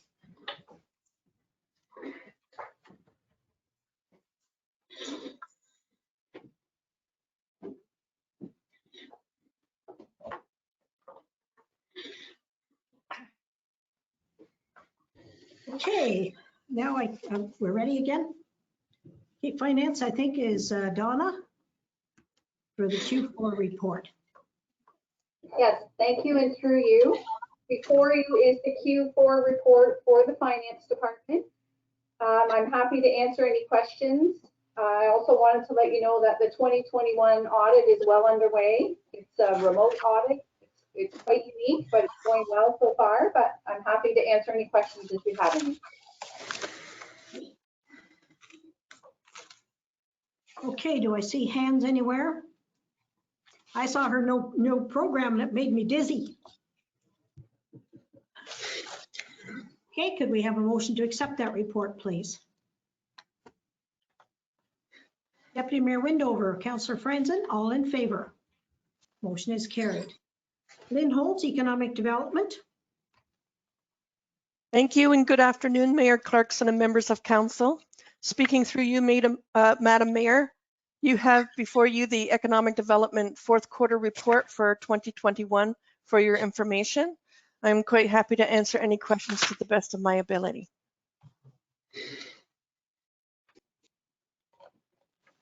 I think you're doing very well there, Lynn. Councillor Armstrong, have you got a comment? Yes, thanks, Lynn, really appreciate it. One of the questions from our last report was around the new website and how successful that has been. And I know it's difficult to get year-over-year metrics on two different websites, but I think your data would show that it's at least 12 to 13% higher in terms of its usage and page views. And since it was only in place for 3/4 of this year, I suspect that number is actually higher to 15 to 20%. So good work to everybody on the website. I think the numbers would suggest that we are getting more focus and people going to that. Thank you, Councillor Armstrong, and I agree. I think that this new website is a lot more engaging to the users and probably provides them with easier to access information just in its structure alone. So thank you. Okay, do we have any, can we have a motion if there aren't any more comments? Okay, Councillor Franzen, and seconded by? Councillor Lambshead, all in favor? And that motion is carried. Thank you. Okay, Donna, Administration, 2021 Q4 report, work plans. Thank you, and through you. As with the finance, I'm here to answer any questions if you have any. I do want to acknowledge, and I think the quarterly reports really show the amount of work that is being done by staff. And just to reiterate just how impressed I am with the work that's being undertaken and appreciate their support. So any questions, I'm happy to answer. Okay. Do we have questions? Seeing none, can we have a motion? Councillor Armstrong, seconded by Councillor Lambshead, all in favor? Motion is carried. Bianca, and you're going to do a policies review. Thank you, through you. Oh, Bianca, sorry. Excuse me, one moment, please. Councillor Lambshead, did you have a question? No, I was just voting on the motion. Oh, you were just froze. Okay. Sorry, Bianca, go ahead. No problem. Thank you, through you. This is my report regarding the 8 HR policies that were reviewed. So SHRP completed a review of our HR policies, and they provided recommendations to keep us compliant with legislation and to strengthen our overall policies. So staff have reviewed the changes, and department heads were also consulted on the review and the changes made. Attached to the report and to the agenda is in the report is a summarization of all the edits made to the policies, as well as the updated versions for council's approval. Staff are also requesting that policy AD 15 is repealed because the information from that policy has been consolidated into the resignation and termination policy. If anybody has any questions, I would be happy to try and answer them. Councillor Armstrong. Yes, thank you, Madam Mayor. Thanks, Bianca. I believe it or not, I didn't read through all of these, which is unusual for me, but I just wanted to call out one thing, and that was with the technology code of conduct. I hope that we're putting in some pretty stringent restrictions on how people can be exposed to hacking and cyber attacks. Because as we know, that's one of the drivers for our insurance increases, and it's a real problem in a lot of municipalities. So I guess my question is there something in that technology code of conduct that really works hard to protect us from any kind of outside intrusions. Thank you. Through you, I don't believe there's anything specific in there about cyber threats, like or any cyber breaches. I believe that in it does, speak to only using municipal resources and like only downloading approved items, things like that, like going through IT. If we wanted to add something else into that, like SHRP didn't add anything in about it, but we can maybe like pull that one out and look into adding another section to make that a little bit stronger, if that's something that council would like to approve. But there's nothing specific about cyber threats.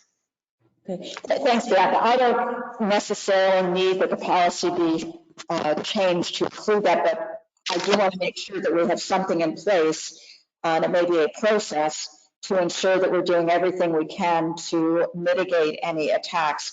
And Donna, you will notice that insurance companies are going to increasingly ask for that as proof that we are minimizing that risk within our workplaces. So as long as it's addressed somewhere in our training or our processes, I'm fine with it. It doesn't need to be in the policy, but I do believe we need to have some processes in place to address that. Thank you. I can respond to that. Section 1. So just to let you know, through you, Mayor Clarkson, there are processes in place to do exactly that.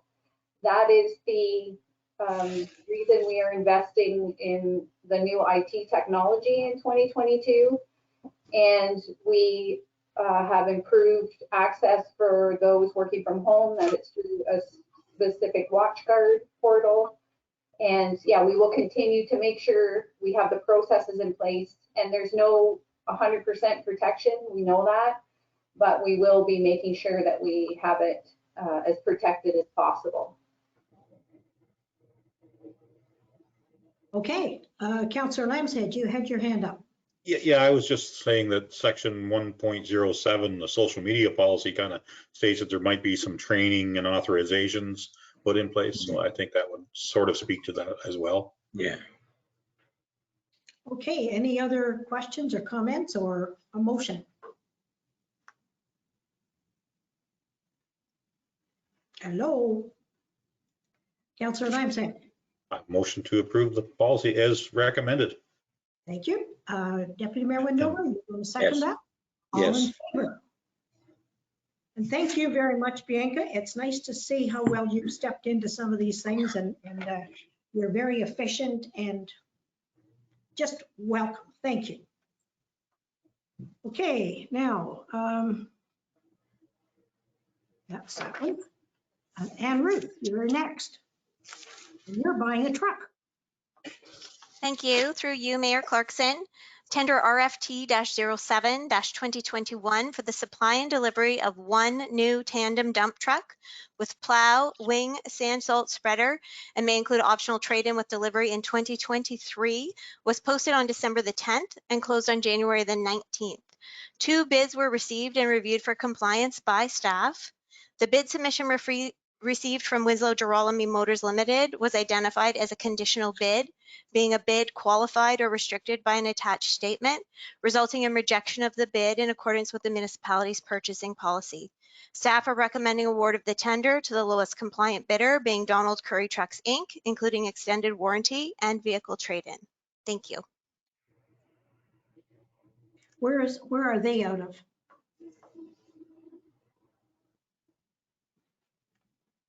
And Ruth, where is that distributor out of? I believe it's Midland. I apologize. I don't have their submission in front of me. Okay, that's all right. Any other questions? Okay, could we have a motion, please? Councillor Franson? Motion purchase, Councillor Lambshead. You're going to second. All in favor? That motion is carried. Just one comment. I don't know when we used to be able to buy true trucks for that amount. Yes. Not very long ago. Maybe there's a second one there that we don't know about. Okay, Jesse, you're next again. Thank you. Through you, Mayor Clarkson. This is the Corporate Services 2021 Q4 report, which shows outstanding council resolutions as well as those completed in Q4 and for all of 2021. And my report highlights the Corporate Services Department's completed actions in 2021. Thank you. Questions or motion? Motion, please. Councillor Armstrong, I knew you were going to do that. And a second. Deputy Mayor Windover, all in favor? Comments? Motion is carried. Thank you. Okay, we've got a bunch of correspondence for information here. Does anybody want to pull any of these out?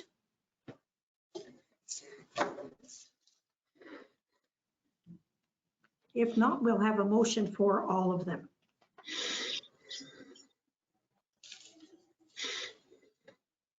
Okay, do I see a hand? This is one sleepy bunch. Councillor Lambshead, Deputy Mayor Windover, all in favor? I'm afraid to ask. Thank you, bye-bye. Thank you, bye-bye. Okay, correspondence for action. I would think you want to speak to that, do you not, Donna? Thank you, and through you. As council are aware, there are ongoing issues in relation to the joint and several liability aspect of insurance, where municipalities can be found 1% at fault and pay the entire cost of a claim. So there's a request for a resolution through AMO to put again the province to change the current structure of insurance. So the resolution is there for you. So we're looking for support for council to approve that resolution. Well, hopefully we better luck this time. Can we have a support for that, Councillor Lambshead? I will move that we support that resolution. Okay, and the seconder? Deputy Mayor Windover, all in favor? Thank you. Peterborough Humane Society. Pat, are you there? And if so, would you speak to this, please? Pat Wesley? Thank you, Madam Mayor and council members. So I guess in light of our current contract with the Peterborough Humane Society being canceled March 14th, I was asked to reach out to some neighboring municipalities to see what their service model was for animal control, and to see if there's possibly an alternative that we could utilize. At a glance, in 2021, calls for animal control, there were 16 total calls that required the attendance of animal control officers. Only 5 of those calls did result in animals needing to be impounded. There were 3 months where no services whatsoever were required. And it should be noted that the Humane Society made no after-hours calls in 2021 for dogs at large in Trent Lakes. We had 6 formal bylaw complaints about dogs, and our TAS system only saw 2 calls in 2021. And animal control officers issued 0 fines in 2021, only warnings or education. So currently our current contract includes a retainer and a per dog per use fee when services are rendered. That generally includes a 3-hour minimum of $81 for any call, plus mileage at 54 cents a kilometer. Because we have so few calls, you know, I guess this was an opportunity to see if there were some other models that could possibly be looked into. So I did reach out to the City of Kawartha Lakes, Highlands East, and Minden Hills to see what they did. City of Kawartha Lakes, they do use the Humane Society of Kawartha Lakes under a similar type of agreement that we currently have, though the City of Kawartha Lakes bylaw officers do all the calls, and they bring the animals into the Humane Society, whereas currently Peterborough Humane Society does perform that service for us. Highlands East has a co-op pound facility that they share with Town of Bancroft and some other area townships. which would not be, they weren't looking to change that setup anytime soon. Minden Hills, they address dogs at large and the need for pound services on a case by case. They don't have any agreement with any business, but they do have an area kennel that they sometimes utilize as required. And it should be noted that there's no after hours or weekend services for dogs at large. In Minden Hills and Highlands East is only as the bylaw officer is available. I guess the current contract we do have does provide a one-stop shop in regards to a complete cadre of animal control services. My understanding is that we've reached out to Peterborough Humane Society because their letter did include an openness to renegotiating our current contract, but they have not gotten back to us at this time. Currently, it's very rare, but staff do sometimes deal with stray dogs. If we changed our model, there would be some increased staff time to deal with this. However, based on the few times that kenneling was required, the cost increase would likely be negligible considering we already pay for the time of the animal control officers to respond to all calls. It should be noted also that no dogs from Trent Lakes entered the adoption process in 2021. And it does seem that an increase in animal controlled services likely won't be required. Many lost animals seem to be posted quickly to lake and area property association websites and social media pages. We would need to, if we did change our model, we would need to explore what our procedure would be for having animals adopted that weren't like picked up immediately.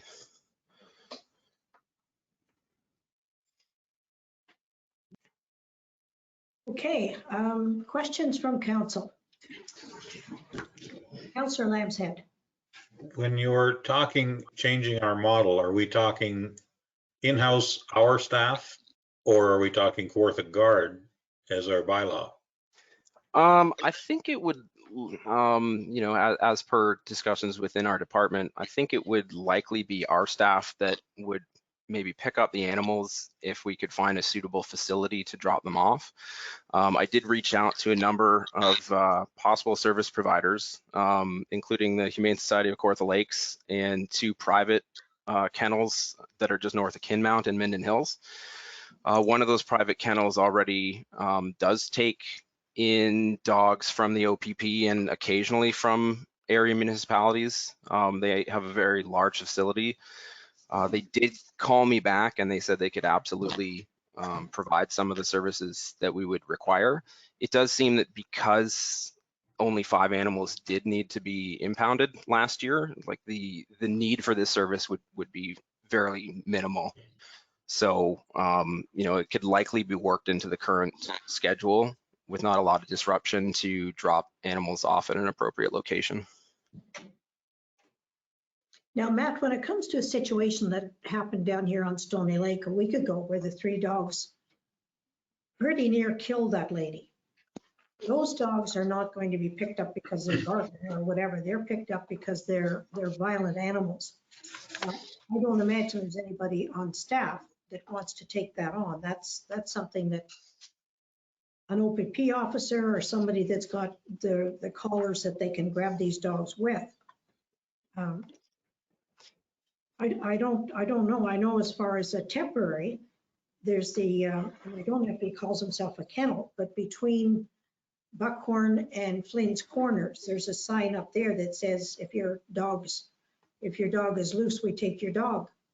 I don't know whether they've been approached, but I mean, the violent dog interchange is a different situation. Yeah, our current staffing could only deal with nice dogs, and I have picked up the odd dog when I'm doing my my rounds on inspections, and generally we find the owner very quickly. The 3-4 times I've had to do that, we've never had to get the Humane Society involved. If we were dealing with aggressive animals, we would need more equipment and we'd need additional training of staff. Well, I think the OPP took that one on, did they not?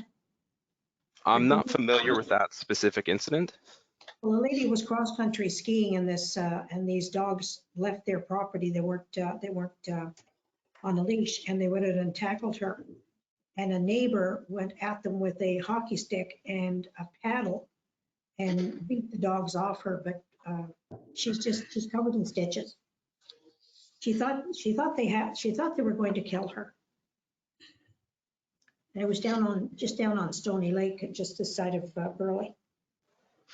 Councillor I would imagine in that situation that, the OPP would be the appropriate agency to deal with that. Councillor Franson? Yeah, I was just wondering if council has, I guess one of the reasons the contract was terminated is that we didn't make a donation to the new center. Yeah. I think that may have been an oversight from council. We had the presentation that we received, and I don't remember us going back to it at budget time. I would support a donation of somewhere around $10,000. I don't know, and then try to renegotiate with Peterborough Humane Society. Their letter did include that, wording to say that they were open to renegotiating the existing contract. And as stated earlier, we've reached out to them, but we haven't received a call back at this time. Yeah.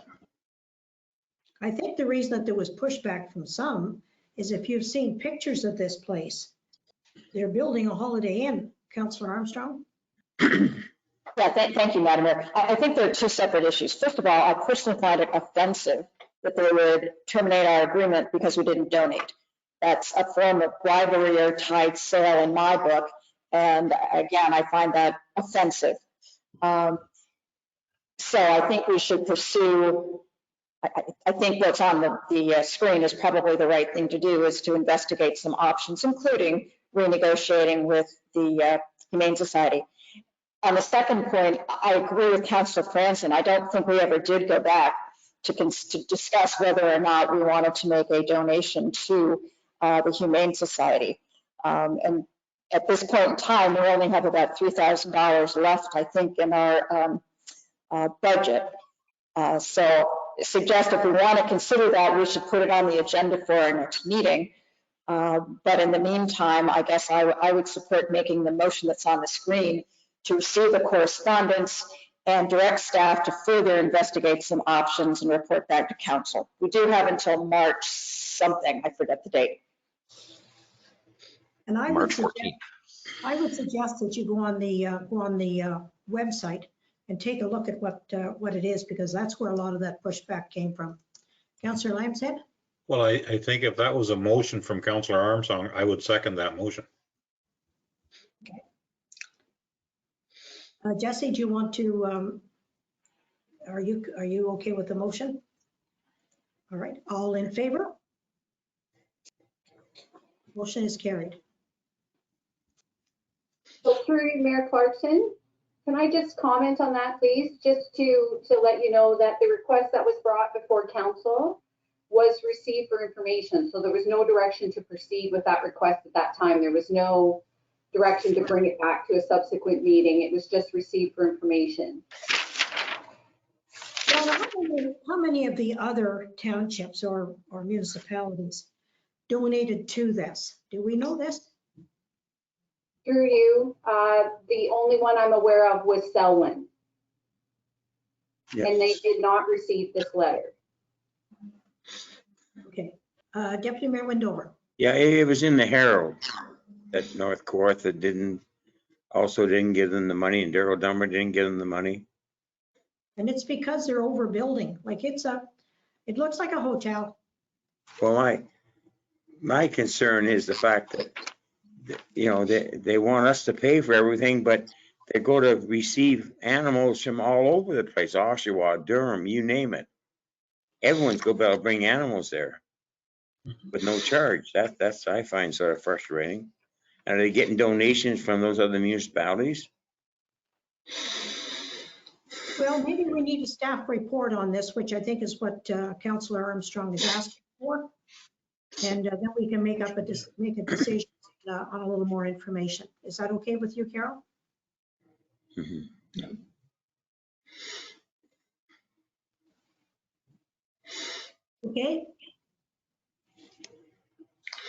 Okay, Councillor Lamb said you're the seconder. Is that okay with you? Absolutely, thank you. Okay. All right, all in favor? Motion is carried. Town of Aurora dissolve the Ontario Land Tribunal. Motion? Do we have a motion to receive? Or are we going to, I'd like to make a motion to support. okay, do we have a I think second? something has to be done. I don't know if this is the answer, but I think something has to be done. I don't think it's going to be in this term because there's not much left of the mandate for the provincial government. But I would support at least making a statement. Okay, do we have a seconder to that?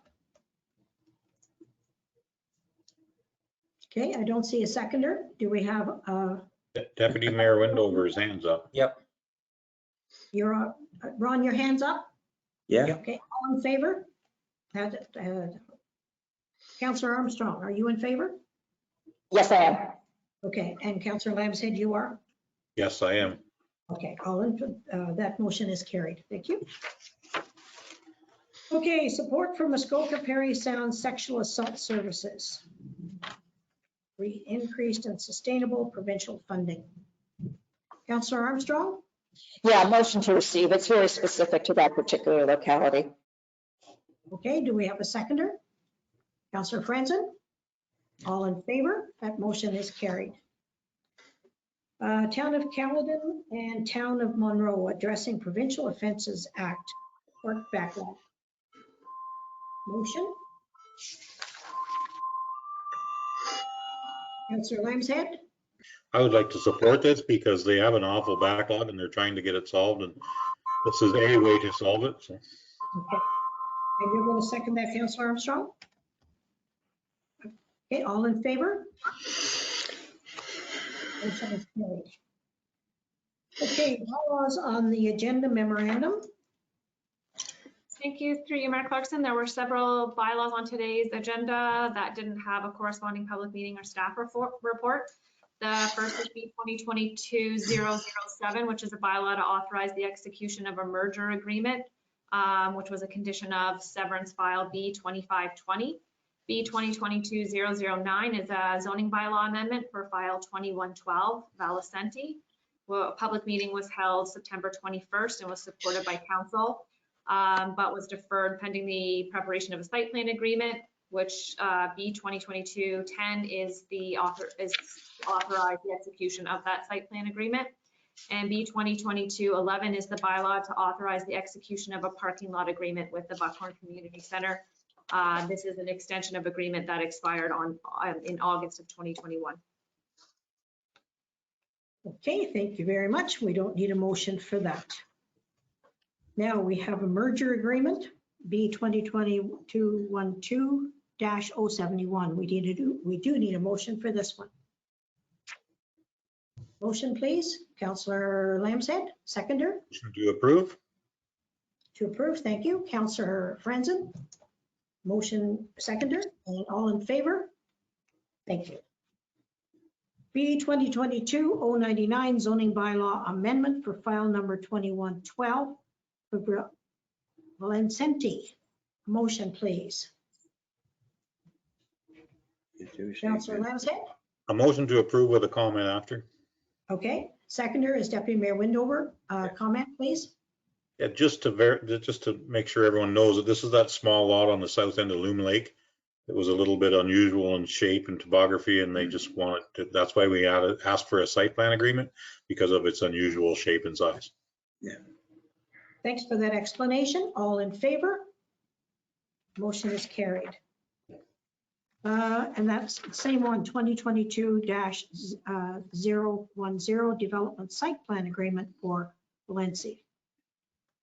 And again, a motion, please. Councillor Lambshead. Motion to approve the site plan agreement we asked for. Thank you. And Deputy Mayor Windover is their seconder. All in favor? Motion is carried. 2022-011 Buckhorn Community Center Parking Lot Agreement. Motion, please. Councillor Armstrong. Motion to approve. Councillor Franzen. Seconder. Pardon? I second that motion. Okay, and this is a motion to approve, right? Yep. In favor? And that is carried. This is arising out of a previous meeting. Do we have out of a previous meeting? Seeing none. Okay, we've got a notice. Mayor Clarkson, could we have a 5-minute break? Sure.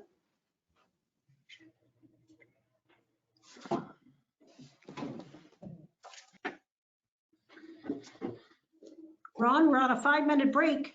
Yes.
Everybody on?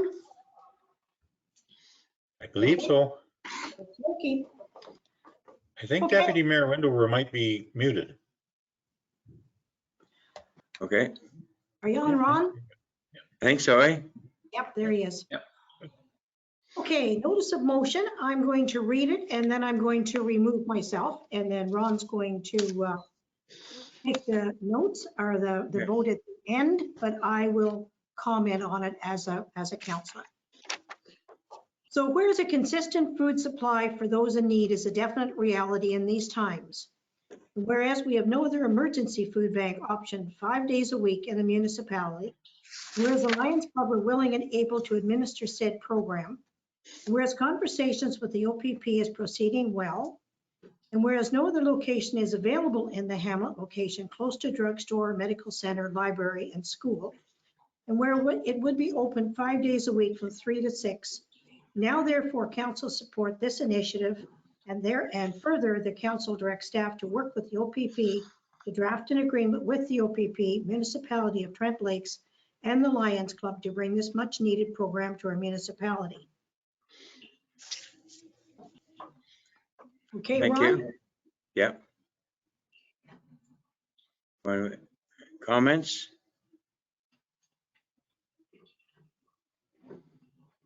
Yes, sir.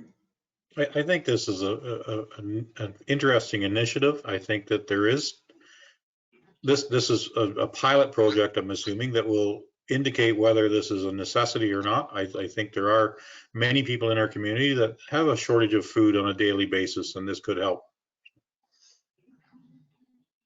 Do you make the motion then, Terry? No, I think the mayor made the motion, I believe. Oh, and you go second, I mean, yeah. I second the motion for Yes. discussion. Yeah. Oh. Carol? Yeah, thank you, Deputy Mayor. I think this is what you would call in the business world a solution in search of a problem. I think it's great that the Lions Club is ready and willing and initiating activities to try and help those in our community. And certainly food insecurity is one of those problems. to the extent there is an emergency need for food in our community, there's already an organization that is well positioned to support that, and in fact they do, and that's our Trent Lakes Outreach Center. While they only operate once a month, they have a robust process for supporting those who come forward with an emergency need, either through shopping for them, providing them gift cards, etc.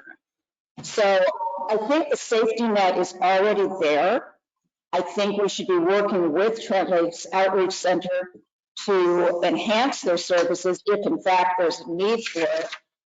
But as I said, I think what we have here is a solution that unfortunately has gotten well developed before all the data was collected, a solution in search of a problem.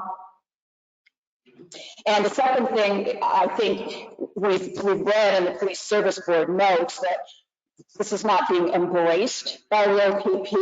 They may reluctantly agree with it, but it's very clear that it's going to interfere with their use of that office, where they use the computer, they use the phone, they have conversations that are private and confidential.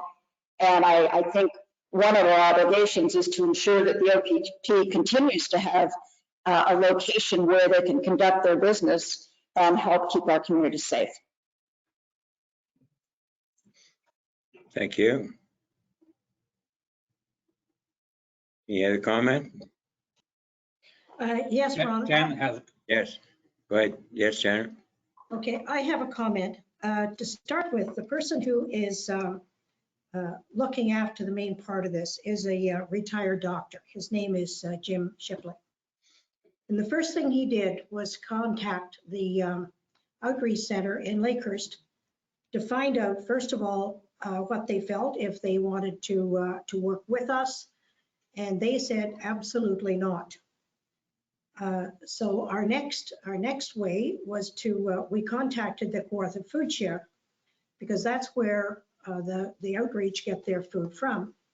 And they said they were so glad to get a call from us because they know what the need is in the area. And furthermore, if we would join them, if we gave them an order on Monday morning for what food we wanted, they would supply us with the food.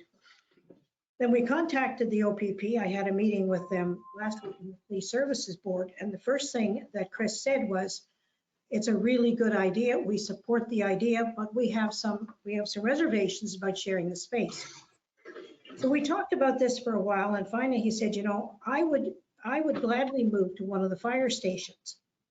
And in the back of my mind was the facility in Buckhorn is not really the best spot for them. And I thought he would find this one to be too remote, but in actual fact, he didn't. He thought that it would be fine. So I ran the idea past Steve, and he said, well, they use this one all the time anyway. He said they use the bathroom and kitchen facilities and whatever. So Steve made a contact with him, and I think the two of them are wondering, right now they're on hold to see how this meeting goes today. And if this meeting goes today, then they're willing to start the next part of negotiations. Now, I talked to Dylan, and he's more than willing to help us clear that room out so that we get the space that we need. Home Depot are donating the shelving for us. Shriek at Foodland said he can't promise us, but he said he's pretty sure that he can get enough startup food donated to us from Sobeys. So we've got people to run it. We don't know whether it would be 3 days or 5 days, depending. The time 3 to 6 would cover the people coming home from work. They'd end up knowing that by doing a pilot, we will keep a really, really good account as to how many people we get. People will ring the doorbell. The volunteer will open the door, ask how many people there are, and we will select from our shelves the appropriate food for the age group that they are. That way, we don't have to worry about COVID, people in the room. We'll all have the police checks, and the Lions have $1 million policy with liability. if you look at it, it's kind of a win-win. If it doesn't work, within 6 months, we will close it down and send the food to Fourth and Food Share. But don't be mistaken, we have reached out with the food group at least on 4 different occasions. We suggested to them that if we see the same person 2 or 3 times, that we can say to them, do you realize that there is a group who provide a substantial basket once a month? And when we mentioned that to Peter Raymond, he said, absolutely not. We're happy the way we are. We don't want anything to do with anybody else.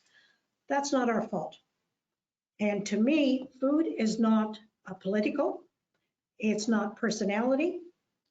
And if we can't see above that, then I think as human beings, we're kind of missing the boat a little bit. Because as Carol says, if we are looking for, if we have a problem and we're looking for the other way around, we're not going to be long finding that out.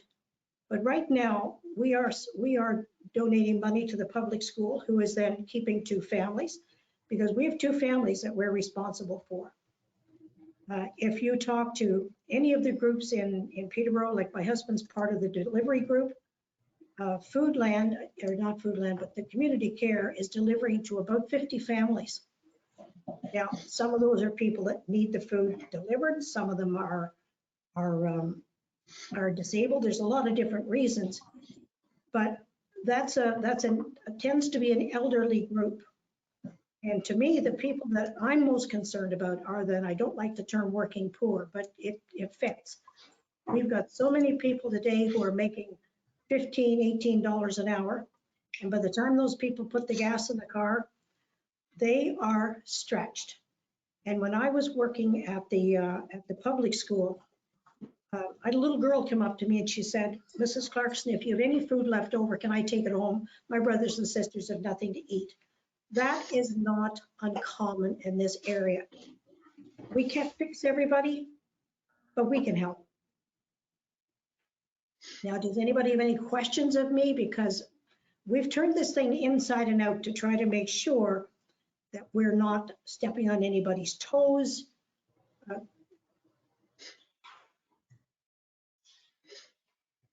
Deputy Mayor Windover, you have a question? Are you done? Are you done your presentation? No, sorry. Are you? Okay, Councillor Franzen has a question. Yeah, that's. I have 2 comments. The normal process that we would have as a council is that the Lions Club would come to the municipality and explain what program they're going to be doing. We haven't had a delegation or a presentation. My second point is I believe that we have to defer this for a month so that the library board, since they're sharing the building with the Goodbye Room and the police, that they could make some comments, whether, timelines work, if it affects their operation. So those are my only comments. Thank you. Ms. Armstrong, how are you? Janet? It's myself, Ron. Sure. We reached out to the library and they're not interested in participating in this at all. And it will have nothing whatsoever to do with the Goodbye Room because we're using a different entrance.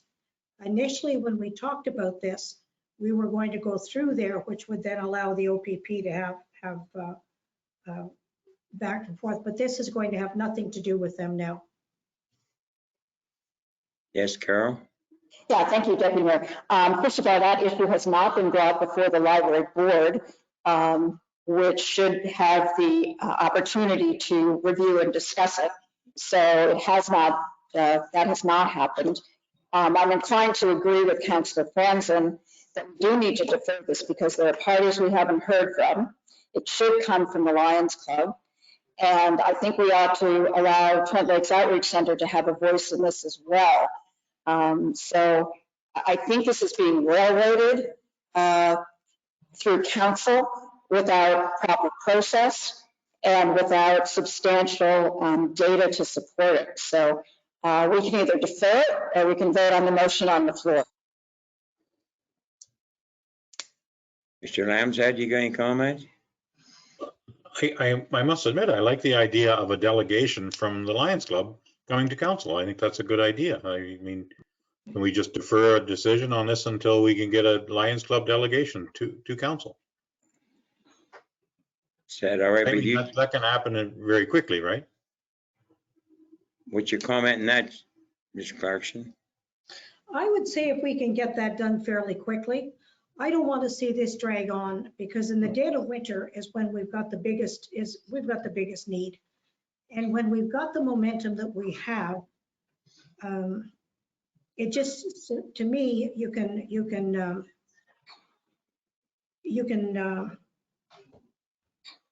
defer and defer and defer until you've lost your initiative. Can the Lions Club come? Absolutely. They figured, well,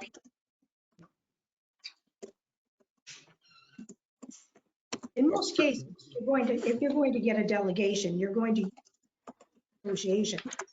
But as I say, Jim Shipley is a doctor, and he's been the one who's been dealing with Peter, because everybody knows I don't have a relationship with Peter. But he has bent over backward to try to make that relationship work, to try to understand what the pitfalls are. And I know he will be more than happy to make a delegation. So if that can be done for the next meeting, I'm all for it.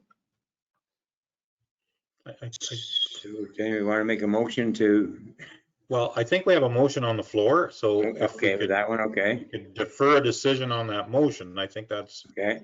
until we have a delegation from the Lions Club. Some comments from the Trent Lake Outreach Center and comments from the library board. Yeah. Okay. Yes. Is that reasonable? Through you, Okay. Deputy Mayor Windover, perhaps if Mayor Clarkson is willing to withdraw her notice of motion and there's no objections, we could proceed with the motion to defer. Okay. Mhm. Any objection? Proceed with the. Okay, so I believe that the mayor has removed her motion. I, as a seconder, agree with that. And okay. I would like to make a motion that we defer a decision on that item until we have a delegation from the Lions Club, some correspondence with the library, and with the Trent Lake Outreach Center. Okay, you're seconding that, Ms. Armstrong? I'd like to add the OPP to that, and then I would second the motion. Yes, please do. Yes. Okay, all in favor? That's approved, okay? I guess the question that I would have, the OPP has a contract with the township. That contract has nothing whatsoever to do with either the Goodbye Room or the library. It has a contract with the municipality. So I don't know why these other two entities, I mean, comment is one thing, but to be able to stop something when they really don't have a stake in the game, I'm not so sure. And when we have something like an outreach center that is diabolically opposed, then how much weight? Point of order. I think the motion is passed and the time for discussion is over. Okay. It was approved, right? It's been passed. We defer, yeah. So is there any more, I don't know. End of the discussion then, end of the motion? Yes, so Okay, thank you. I know there's going to be 55 really disappointed people. Okay, So you're chairing the meeting again, I am so. Clarkson? Okay, Okay, Councillor Armstrong, let's see what you've got. I'm sorry, did you want me to present my notice of motion, Mayor Clarkson? Go ahead. Okay, thank you. Yes, this follows on the notice of the motion that we passed at our last meeting, where we narrowed down the work that we wanted the building and planning department to do in looking at options for the Buckhorn sports pad feasibility. So the proposal is to amend a motion that was previously passed, and likewise to narrow down consideration of all options to just consideration of the scenario A1, which is the existing rink with refrigeration. And also to add the wording around public consultation that gives the staff more latitude in designing what the public consultation process would look like. So change the words to include and replace that with consideration among other methods.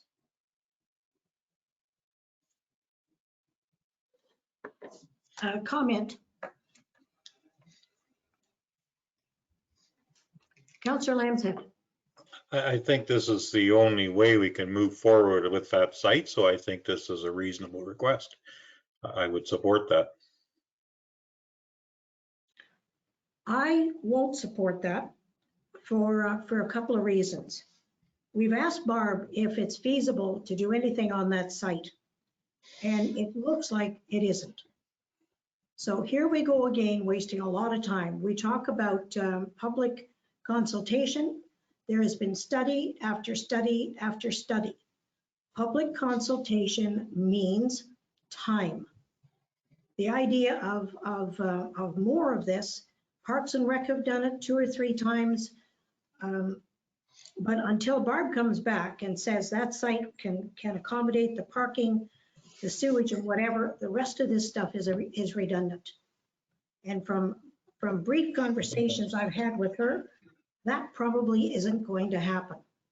She hasn't had time to look at the whole thing yet, but that site does not look like it's going to accommodate that. It's not a matter of refrigeration. Refrigeration requires washrooms, parking. The whole scope of the development changes. So the question is going to be, where is there going to be additional property if this site is going to move forward? And we need to be thinking about that, because what we're doing now is we're waiting for something that isn't going to happen. Yes, Councilor Lamson. Yeah, I think that's exactly what this is asking for right here, is to make it a lot more simple for our CBO to come back with a report. Isn't that what we asked for 2 weeks ago? What's changed? Well, I think this just clarifies the whole idea. I think the original motion was kind of ambiguous. Now it's not. Carol? Yeah, thank you. Perhaps I can clarify. We did a couple of weeks ago narrow down the work that we asked Barb to go away and do. And what we asked her specifically to do was look at the option of refrigeration of the ice, permanent refrigeration on that site, and to come back and tell us what additional requirements there would be if we were to pursue that option. So we were narrowing down the focus of her work. This motion is really to do the same thing in parallel with the rest of staff, because we've directed them to go away and develop a public consultation process. That's already been done in that previous motion. And all this is intended to do is to narrow down the public consultation process to 2 options. 1, artificial ice permanent surface, and status quo, so that we can have a basis for going forward, getting the public consultation done in time to bring it back and make a decision on it before the end of this term, if at all possible.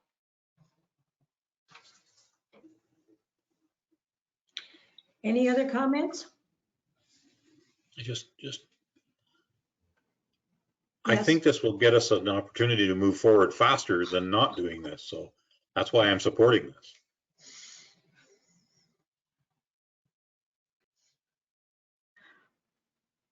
How would you have a public consultation unless you know what you're asking the people to comment on?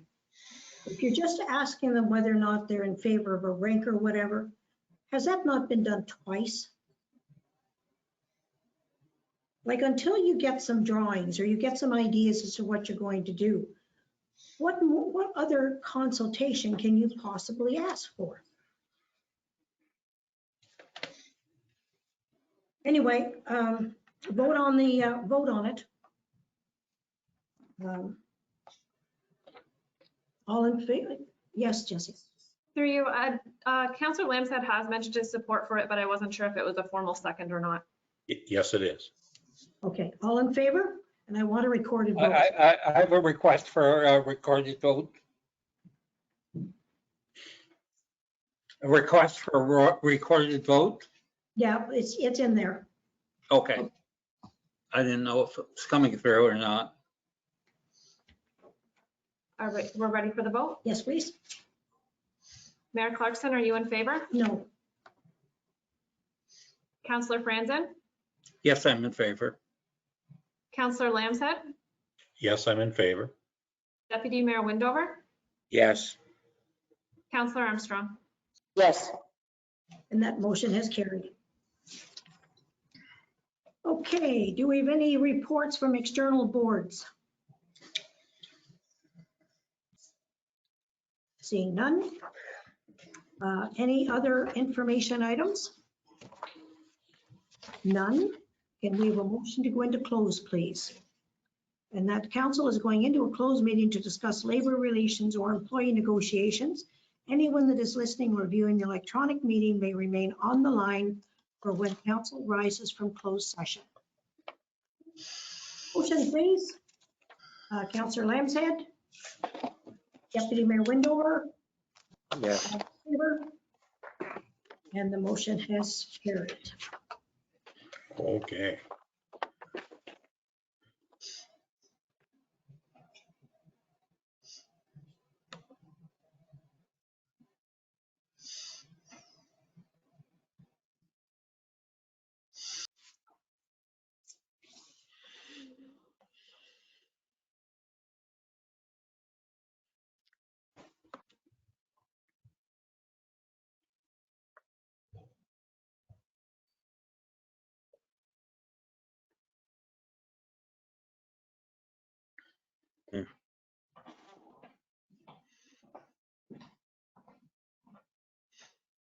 Okay, so we need a motion to rise from closed.